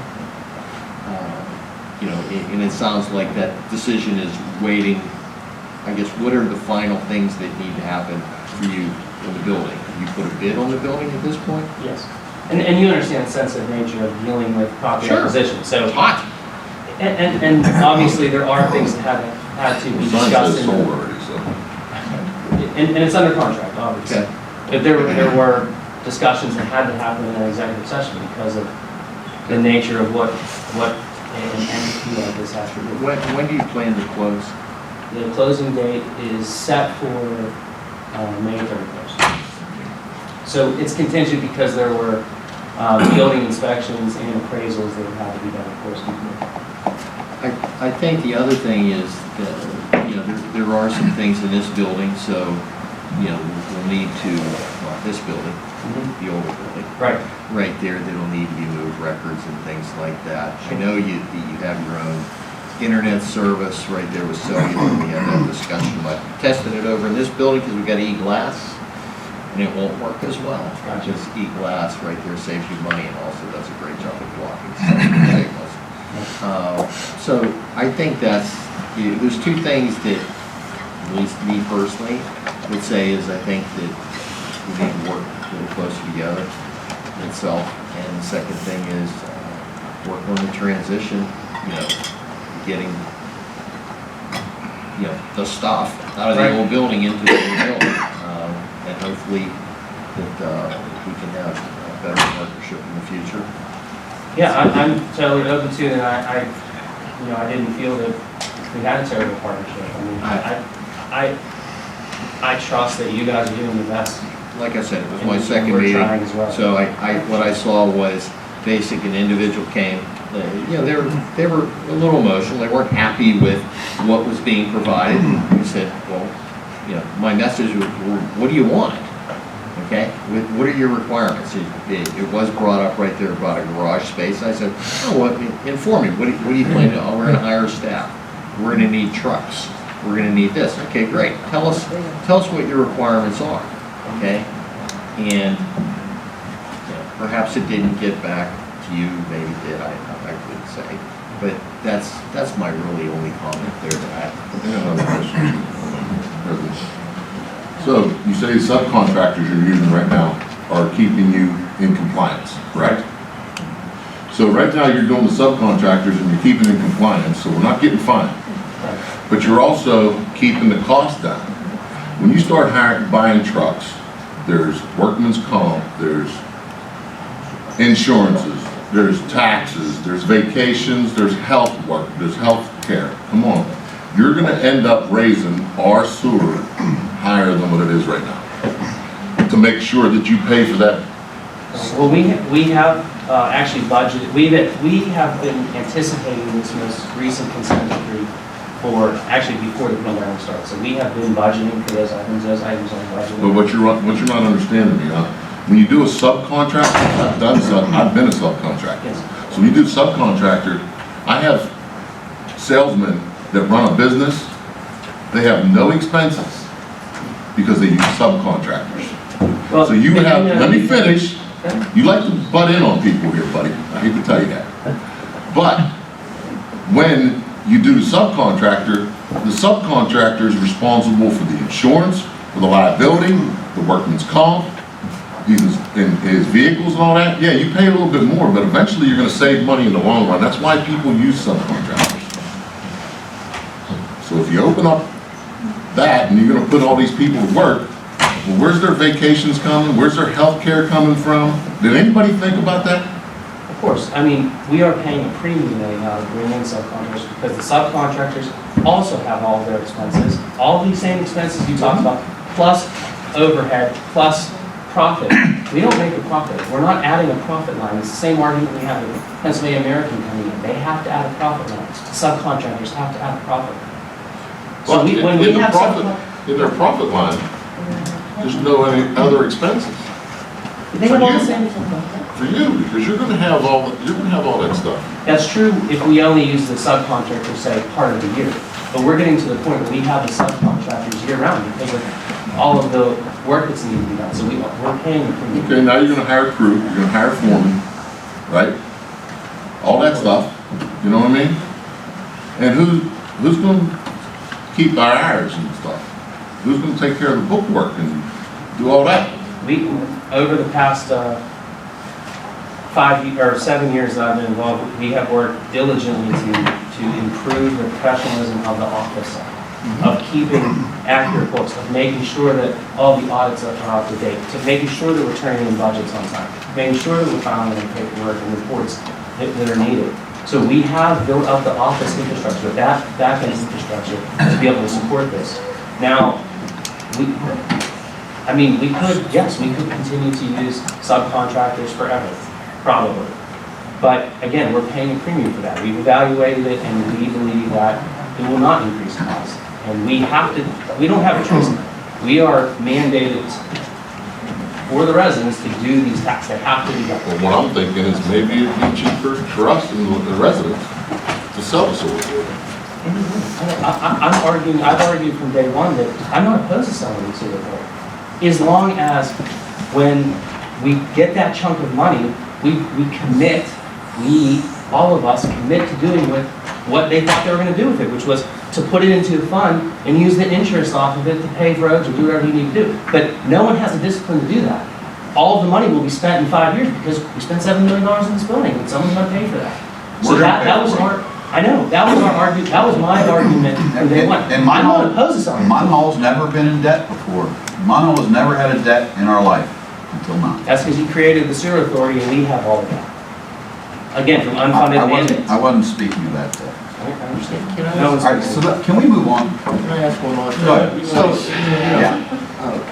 So you've done, so you have the consent decree, so you know, right, that you have to meet the requirements of the decree, which is gonna cause, you got two models. You could have a model of continued outsource, and you can have a model to hire your own staff and the building and everything. So did you do a pro forma of both scenarios right there?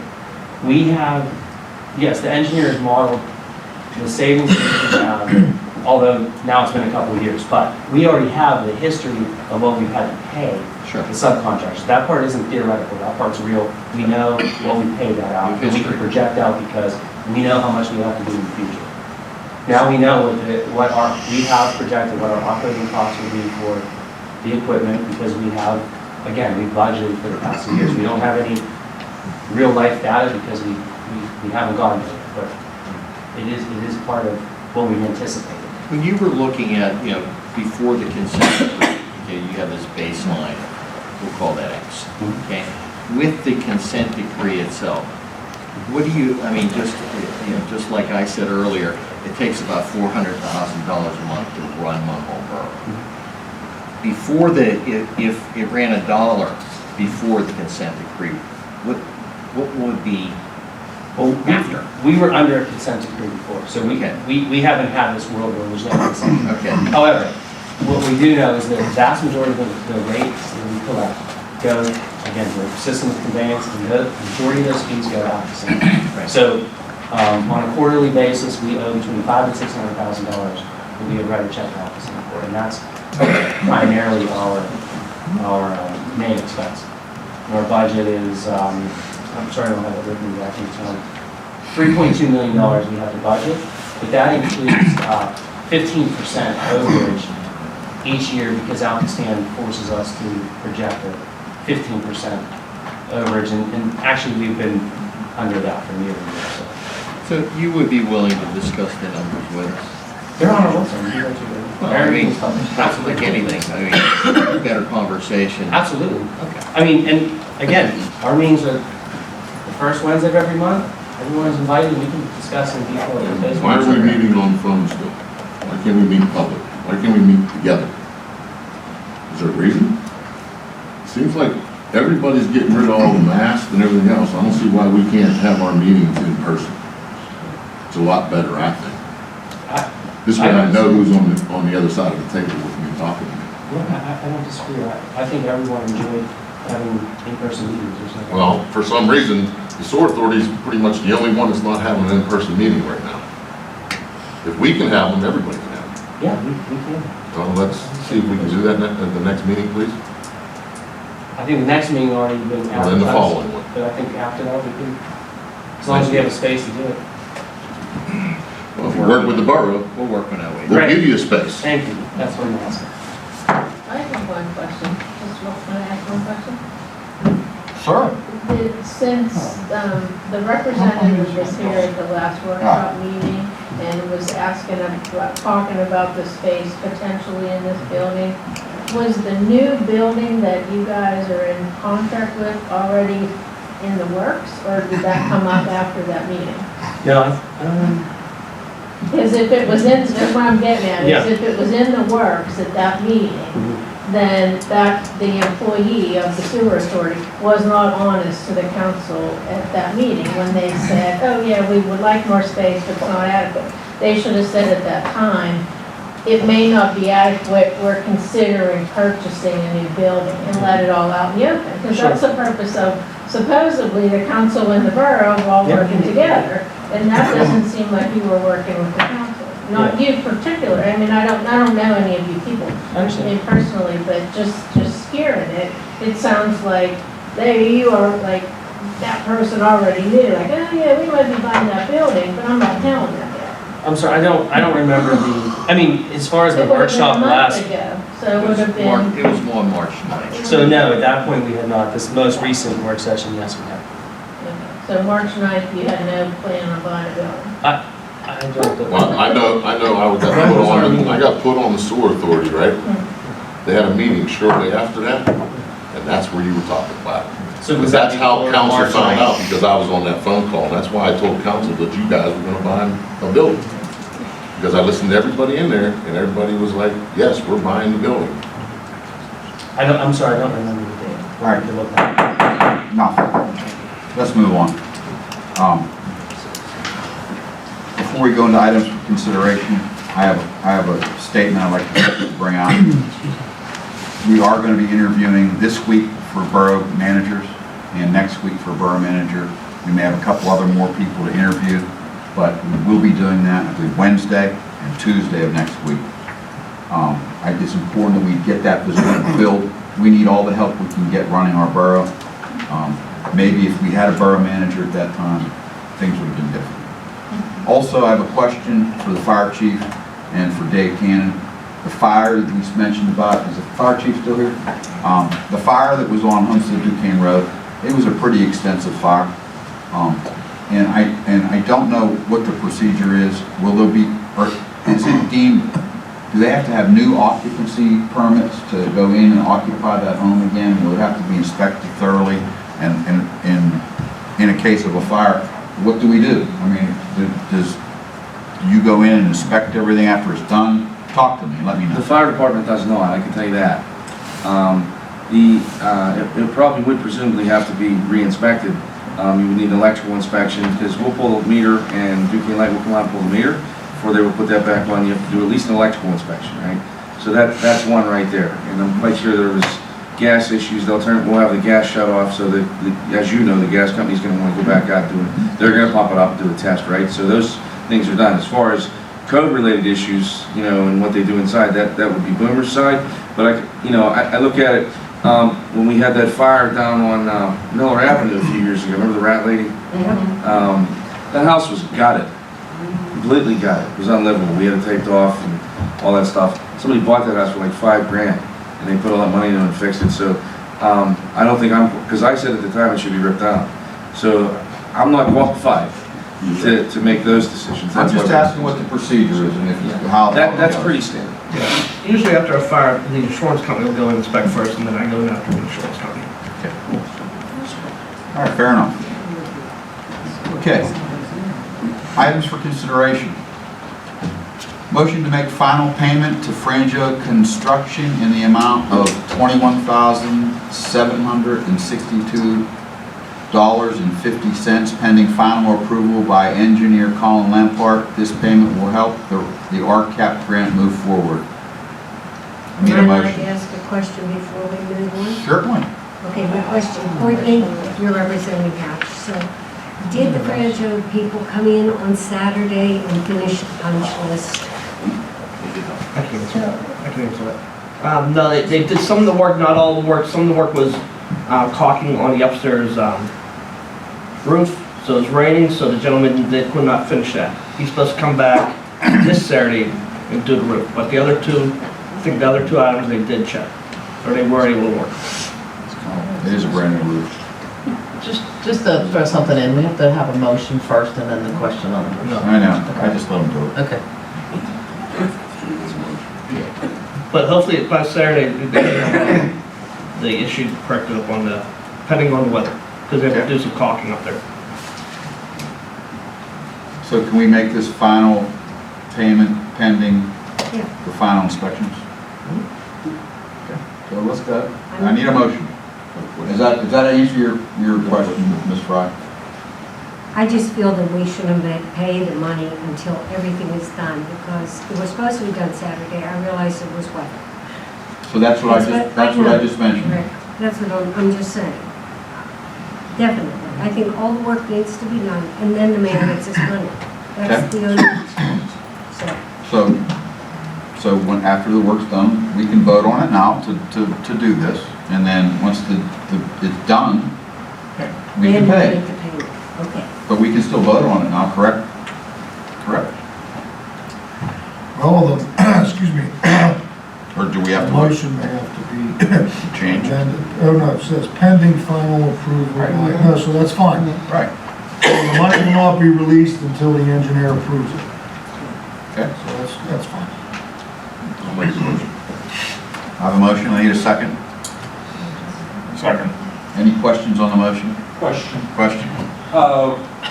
Has the operating maintenance manuals, do we have all of those? Do we have all the final drawings that had to be done? Do we have all of the spec sheets on the material? Has that all been, I mean, I remember Colin mentioning he was going to try and pick that up from Franjo, but I know that's still in limbo. We'll ask him. I can answer that. I did have a conversation with Colin this week about that specifically, and yes, that's part of the final approval. Releasing all the documents, everything. Right. Right there. Thank you. Yes, that is correct. Great. Okay. Can I get a roll call vote, Becky? Yes, absolutely. Councilwoman Fry? Yes. Councilman Hannah? Yes. Councilman Stein? Yes. Councilman Bodedia? Yes. Councilman Yunkin? Yes. Vice President Ondo? Aye. Yes. And President Brett? Yes. Thank you. Motion to approve the subdivision plan of the milk plate located at 881 East Waterfront Drive, lot and block 179-A-001, as recommended by the Planning Commission. I need a motion? I'll make a motion. Can I have a question? I need a motion, then do I ask for, I can get a second, then I ask for a question. Can I get a second? Can I have a second? Second. All right, who has a question? I do as usual.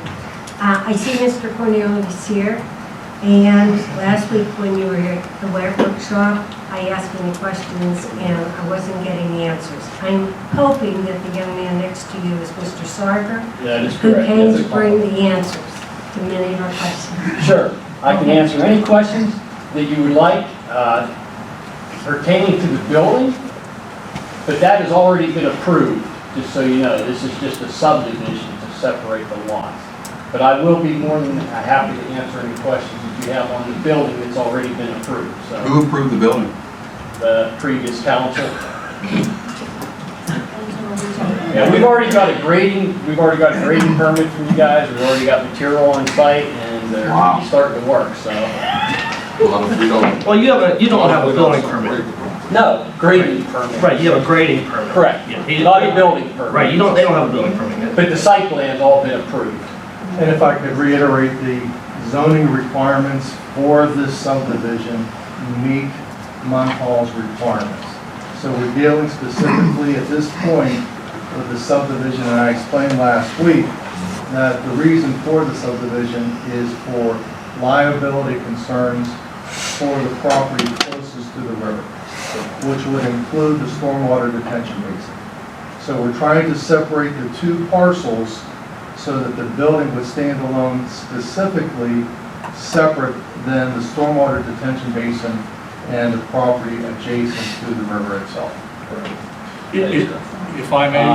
And just, can I just say one thing to this borough solicitor here? You were talking about the railroad. We had that railway easement removed from the parcel that goes from East Waterfront through our property in Bristol. I would assume it's the same track that continues on. I would be more than happy to pass on the information that we have from the owners of that track, that we paid them to remove that easement in there. Absolutely. So- I appreciate that. If you need that, I'd be more than I'll happy give to you do my, that too. excuse me, my business card. Yeah, absolutely. So I just want to pass that on. If I may, Mr. Ostrowski, he's the chairman of the planning commission. Were you aware that all this stuff was done? Or, because I was at every meeting but one. Is this, are you enlightened about something now?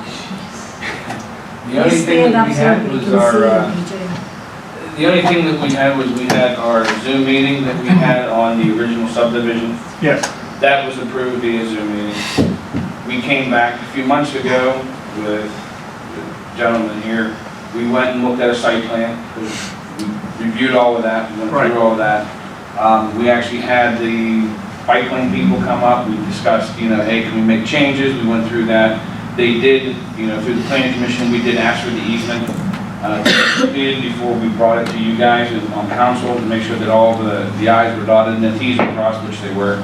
At that point, we gave a letter of recommendation only for the site plan itself. The building and all that other stuff was never discussed. No, we still need a building permit. Yeah, that was never discussed. But the site plan's been all. But the site plan, we looked at, we did approve the subdivision, that was on the Zoom meeting, and we recommended to approve for you guys the latest on the thing. But there was nothing discussed as far as building usage or anything else like that. Right, or building design, or shape, or size, or whatever. No, Well, shape and size, the size of it's already been approved by the site plan. The parking, the size of the building, all that's been approved. Yeah, but again, none of it came through us. Well, I don't know if you were on I wasn't at the meetings last summer when this was approved. I'm just. It would have had to go through us. Yeah. Well, I have the approval letters now, I didn't bring them, but the site plan's been, the building has not been approved, I agree. The site plan's already been approved. Am I missing something? And again, that was never something that we approved. We approved the subdivision from the actual lot from Bristol Metals to you guys, and then we just approved the actual subdivision again with the easement taken out. We've never seen a site plan. We said that before. The past couple meetings we brought At the that up. meeting, you did say that, I was there. Yeah, and we had never seen that. And we keep saying we've never seen that, and you guys keep saying that. And I can tell you, as I'm standing here, we've never seen a site plan for the building layout until it was brought up at the last meeting we had 2 months ago, where we actually had the approval from the. I mean, there was a site, he did show me a site plan, but I don't know. But the site plan was not shown to us until 2 meetings ago. Right, yeah, but they showed you a site plan. Correct. And again, it was never approved by us. It was, hey, this is what we planned on doing with it. And that's pretty much what we got at. But we approved originally back when COVID hit, we approved the subdivision from Bristol. And then just not even 2 months ago, we approved with the easement and the other subdivision with the drainage system, but that was I pretty must much have about went it. through, we must have went through another borough then, because I have site plan approval, I've got NPDS permits. I would love to see it, because we You asked for guys it. had to have the NPDS permit to approve it. Well, that's with. Lenny White was with KU Resources with all the meetings. Who signed off on that? Yeah, not me. I mean, I only. You wouldn't have given me a grading permit if I didn't have approval. No, I could give you a grading permit to grade anything before anything. Well, I can't grade unless I have an approved site plan. What am I gonna grade? I don't know who, you would have to just show us the. Okay, I'll have to site bring it plan. up. Yeah, that would be. That's why I was wondering if you guys were asking all these questions, and that's why I had to come, is because the site plan had already been approved. So that's why I was curious why we had to go through this. I got a question. You said about the storm runoff. Yes, sir. That you guys don't want to be responsible with the building. You want to put it over by itself. Well, who's going to be responsible for it over there? We are. You are? It's on their property. For mortgage. Just explain to me. I don't know. I've never. For mortgage purposes, basically. Usually once we build the building, it's gonna be a spec building. The mortgage company doesn't like to have, they have to have as little potential liability as possible. I understand that. So that's why we subdivide that off, not just for the detention bond, but because of we have a large wall there on the Mon River, which we've had structural engineers go out, and it's probably never gonna have a problem, my lifetime, any of our lifetime here. But mortgage companies don't like to see that kind of stuff. That's the only reason for the subdivision. So does the subdivision plan that we're talking about now, can that go forward without a site plan? He's saying he has one. I know he's saying We've that. already got an approved site plan, so I know that. I need to come to you guys and show you what's been approved and So- give you the proof of it. So, Some of us are from Missouri, we need to see it. So yeah, I'm exactly. asking the question, and I don't like to be made stupid. I'm asking the question, it's a legitimate question. If we approve this plan, and you say you have a site plan, and they say we've never approved a site plan, who am I to believe? I totally agree with you. So my question goes back again, and please answer me, someone. If we approve this, and we find that he does not have a site plan that's been approved by Munhall Borough, does that stop us from doing this today? Sir? If I could answer, it's been my years of experience that they can coincide at times, they can be done separately. This would have no bearing on the site plan itself. This is just a division of property. That's what I thought. Yes, so it would have no. So we could do this, and then we can ask you to present a site plan to Dave Cannon, and I'm telling Dave Cannon to present it to me, President of Council, so we can see that. Absolutely. I'd do more, yeah. Okay. Because if it hasn't been approved, I'm gonna be not upset with you guys, I'm gonna be upset with these guys, because they told me it's been approved. So, fair enough question. Does anyone else have another question on anything? Nope. Okay. Thanks, PJ. Again, motion to approve the subdivision plan of the mill plate located at the plate mill, I'm sorry, at 881 East Waterfront Drive, lot and block 179-A-001, as recommended by the Planning Commission. Motion. Are we changing the original? Because I have them first. We already got motion. I got a motion and a second already. Okay. Vote. We just need to vote. Are you correcting me? I'm sorry. Thank you. I don't like to be made stupid. I apologize. I don't know, do we have a second? Yes. Yes. Then I need a roll call vote. Who seconded? I did not say. Kevin. Kevin. Okay. I need a roll call vote. Councilwoman Frye. I'm abstaining because I feel I don't have the information. And I don't want to go back and say, I really didn't know what they all said. When I see the site plan, I feel I'll go forward, or I'll make my choice then. I abstain. Councilman Hannah. Question, please. In light of the site plan and producing the document itself, and this, Dave, this is a question for you and Greg. In light of that, approving the subdivision itself without the site plan or the general knowledge of it, if the site plan is already approved, let's take one side of the coin, that it is approved. By approving the subdivision, can they move forward? That's the real question I have. I mean, that's my only real concern. The other concern I've heard from Maureen was, and I was not at last week's workshop, but I did have a discussion. Yes. That was actually brought up whenever we had our last meeting. And I asked the same question because it didn't make any sense, but this was only to do the subdivision of the property. At that point there, any construction work or anything else, correct me if I'm wrong, would have to go through Dave. Or you. No, construction goes all through Dave. So all that would have to go through him. For us as the planning commission, it was to recommend the subdivision as long as the railroad gave the right-of-way to remove their easements, which was done. That was completed. So from the planning commission side, what we're doing tonight is to just authorize the subdivision of those two parcels from one back down to two again. So we went from original one parcel down to two parcels. Now we're going to one parcel down to two again. So you're going to have three separate parcels there, one for a runoff and one for the actual site. So that's all we're supposed to be doing for tonight, and I think that was asked. We brought that up prior, so to answer any questions for you guys. That's what I just asked. Yeah, that was pretty much what we did. So we can't do this. So We can't. there are checks and balances, Dave, right there. that agreeing to this right now, if we're in vehement disagreement, okay? Let's take the worst side, okay? So we are in agreement.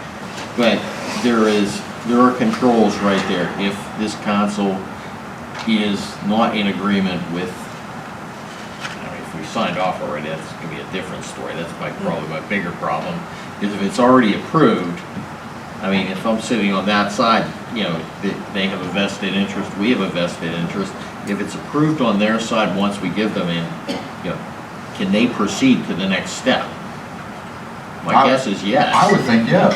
So I'd say we need to see the paperwork. If I may, the site plan itself, in addition with the subdivision that I just mentioned earlier that complies with all the zoning requirements, Sure. the site plan also complies with zoning and the SOLDA for Munhall as well. So the building placement that was designed, actually the building placement was designed before the subdivision.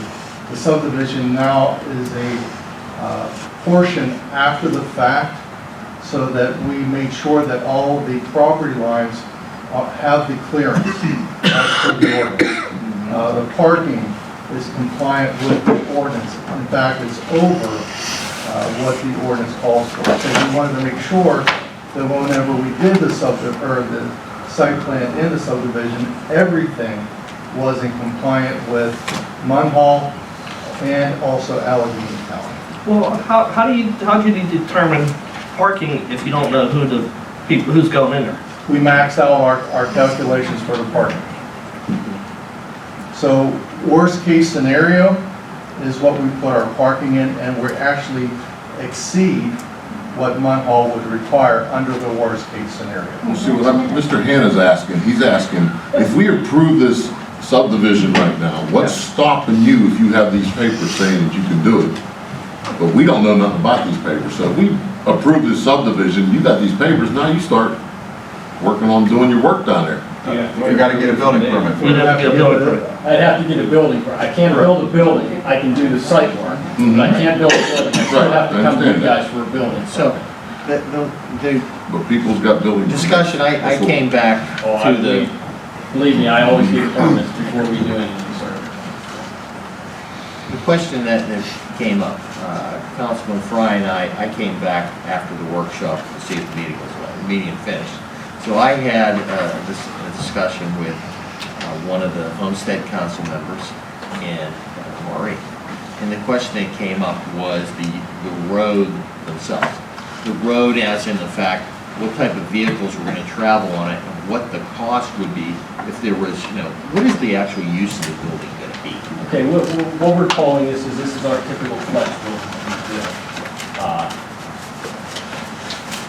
I believe you showed some pictures. We just built 3 new buildings in the city of Pittsburgh. We call it our West Pittsburgh Business Park near Crafton. Okay. Our typical tenants are anywhere from 10 to 30,000 square feet. They typically have anywhere from 10 to 30% office, 90 to 70% warehouse or light manufacturing. Some of our tenants, and one of the buildings is actually AHN, Allegheny Health Network. It's where they have 30% office, 70% warehouse, where they fill oxygen tanks for hospitals and so forth. Another client is Pittsburgh Glass Works, they're actually their auto division. Another tenant of ours is Mallet and Company. They actually service commercial electronics. The other one is Exhibit. They do signs. Right. So the concern with the road is the fact if they're going to be heavy vehicles and maintenance of the road, because the reality is we're on the hook for the road. And that's the real question. I'm not going to tell you there won't be trucks on the road, because there will be. Most of our tenants in this type of facility have weekly deliveries or weekly out. Greg had mentioned to me, somebody had asked about, well, is this going to be a distribution center? Absolutely not, and I'll tell you why. We're going to spend a lot of money on this building. It's going to be a beautiful building, and the rents for warehouse are gonna be $10, just for warehouse, $10 per net. Distribution companies don't pay more than $3.50 to $4 a square foot. They go to Neville Island, they go to different other facilities. They're not gonna pay those kind of rents. We're looking for high-end tenancy of these types. We're actually looking for robotics companies, Carnegie's, Carnegie Mellon, some of their shoot-offs. Those are the type of tenancies we go for. It's a multi-tenant building. If we get 60,000 square foot tenant and then two 30,000 square foot tenants, that'd be great. We don't like to have single tenant buildings for the simple fact that if they go under, you lose your whole build, you've lost the tenancy in your whole building. So we build multi-tenant buildings. So that's that. Now, we also show docks across the whole back of it, which I guess you guys haven't seen a picture of the one that went with the original site plan that was there. But we do that because it is a multi-tenant building. Right. At West Pittsburgh Business Park, we showed, when we had it approved through the city, we showed all the docks. We only put the docks in as needed by the tenant. And we have them spaced specifically so that each tenant could have one or two docks that they need. Typically, at West Pittsburgh Business Park, the longest building there, which would be close to the size of this building, probably had 30 docks across the back. We probably put 6 in, and the buildings are all leased. Occasionally, we put a drive-in in with a ramp in the front or the back. So that's a typical tenancy that we're looking for. Thank you. One thing I have to mention is, I think I misspoke at the last meeting, that's actually in the heavy industry area. So. Design of the waterfront. Well, yeah, because they're RDD, but they're in the HI, so heavy industry. So that's it's zone HI, so there's nothing stopping 18-wheelers showing up. That's pretty much, yeah. You're going to have, like I said, there's going to be trucks. I'm not gonna Lowe's say got no. trucks. But it's not going to be like again, a heavy industrial user who's going to want to pay for that. So we're going to be charging $20 for office and $10 triple net. So that means they pay us a pro rata share of their taxes, insurance, and common area maintenance. So they're going to be anywhere from $12 for warehouse up to $25 for office. Yeah, just real quick, those are some of the things that we did discuss at the planning meeting. When the site plan was actually shown to us at that point, we went over that, we went over the docks, we went over the semi-traffic, and they have to understand that the flyover bridge currently does not support that.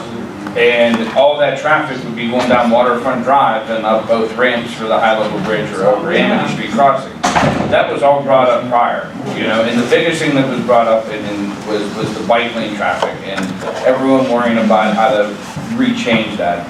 And we actually had a meeting with them at our office. Okay. After that, and that's all been resolved. So. Yeah, and to be honest, after we went through all that and understanding the turning radiuses and where everything was at, by the planning commission looking at the potential job gain for Munhall itself, it just seemed like a win-win at that point. Even with the semi-traffic coming through, not knowing how many would be there, it was still something. So you did see a site plan?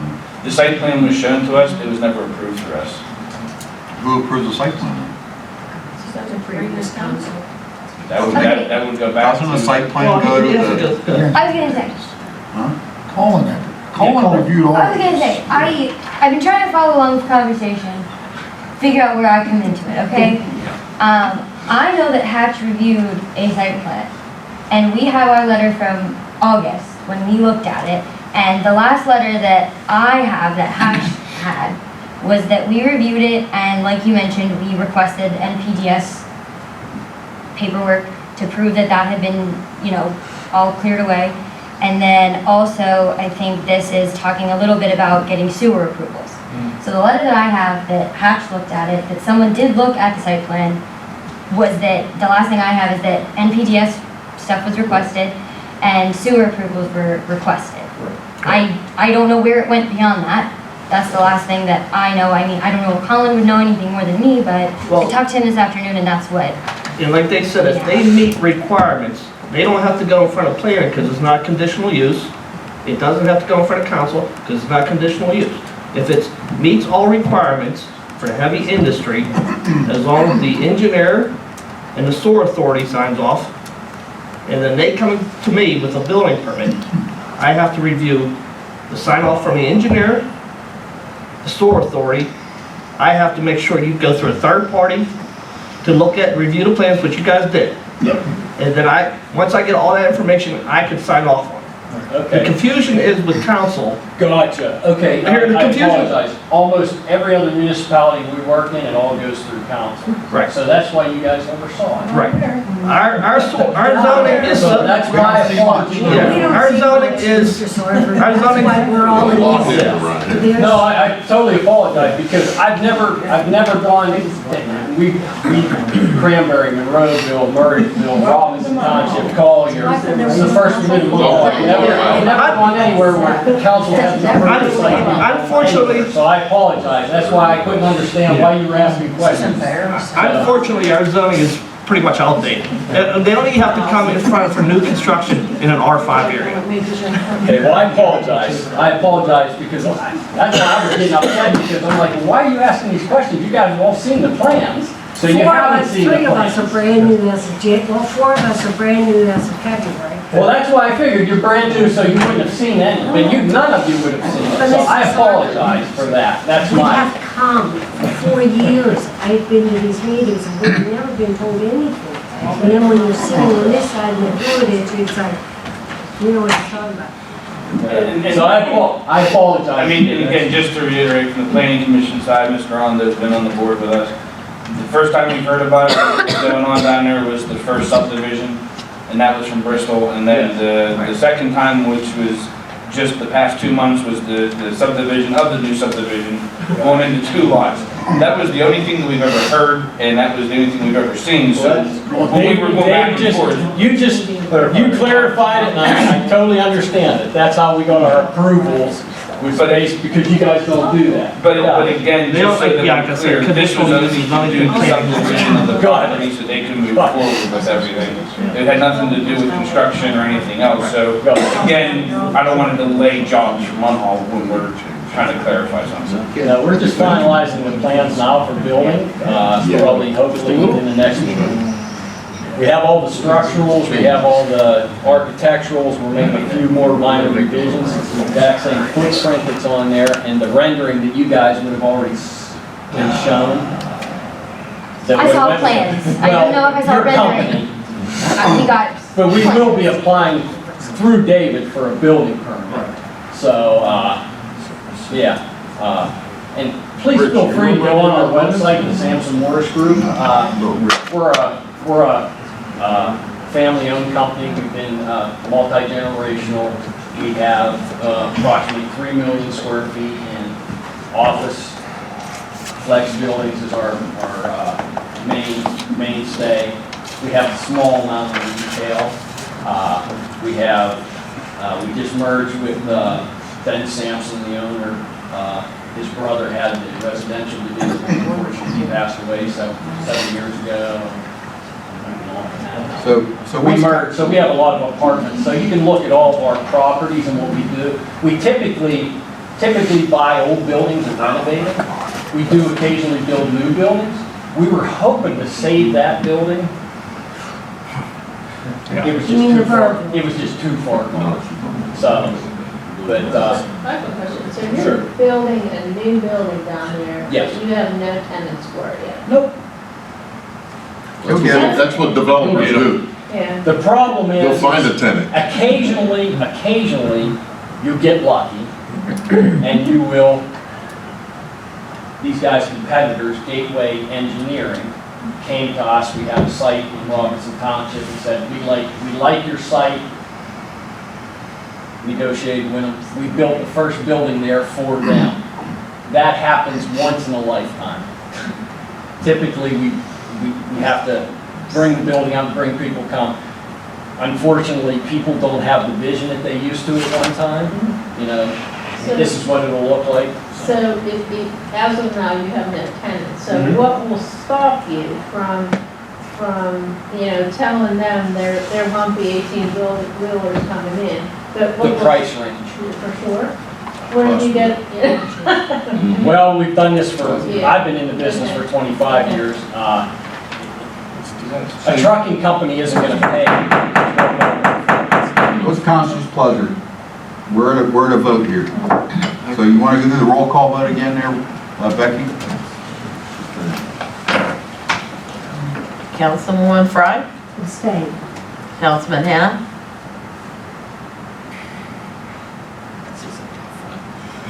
I'm abstaining. Would council be better just to table this issue, you think, this time, rather than abstain? I mean, that's just what my opinion. Are they legally allowed to abstain from a vote? They can abstain if they state their reason on the record. Yep. What's your reason on the records? Because I want more information. I would like to hear, I've gotten more information from you today. I would like it to be tabled. You come back next month, we'll have the site. I'm not gonna come back and go through this again. This is just a subdivision. It's to separate one lot into two lots. That's all you're voting on. Would you be willing to put in writing about you would take, you keep saying there will not be heavy traffic, but please, just like it was proposed to this young man in the front. In 2 years. What kind of more information do you want? Mrs. Fry, there's requirements they have to meet for heavy industry. If they put certain, they I only can only propose get an certain. occupancy permit for what's allowed in that building. Right, there is, for heavy industry, there's certain things that, for permitted uses, if they don't put permitted uses in, then they would have to go in front of planning or zoning for. I'd have to come back for a Yeah, vote. they would have to come back. If they, And what's our safeguard? It's a subdivision, that's all we're voting on. yeah, if they build, they would still have to come, if they get a vendor to go in there, that vendor has to meet zoning requirements for a heavy industry. Absolutely. If they try to put someone there that's not, then they would either have to go in front of planning for conditional use or in front of zoning for special exception. Let me just say something. Okay. Bill, Yeah. can I say something? Certainly, please. The only thing you're doing by this motion, you vote however you want, is you are dividing this parcel into two parcels and they'll get two separate tax bills. It gives them no authority beyond that.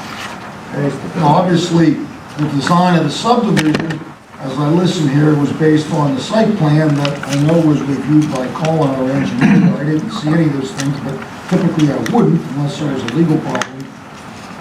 This motion just says to the county of Allegheny and the taxing bodies, we want to take this one parcel, divide it as shown on this map. Now there'll be two parcel numbers instead of one, and there'll be two tax bills. Doesn't give any approval for site approval, site development, construction, all that is a separate matter that goes from Dave. Becky, can I change my opinion to yes for the subdivision? Councilman Hannah? Yes, and I hope we don't regret it. Councilman Stein? Yes. Councilman Bonadilla? Yes. Councilman Yonke? Yes. Vice President Ondo? Yes, and let's get something built on there and get this over. Good job. President Brennan? Yes. AGH is gonna go in, you're gonna. Get something done here. And honestly, Oh, nothing. I work for UPMC. I would like to see the site plan. Fair enough? Oh, it's on the subdivision plan that you assigned. Yep. Fair enough. I want to see the site plan, have it today, and I'll see it. You have it, David. Yeah. He has it. All right, motion number 3. Thank you, gentlemen. Motion to pay the bills for the period of March 9th through April 12th, 2022, as summarized as follows. Again, apologies for the confusion.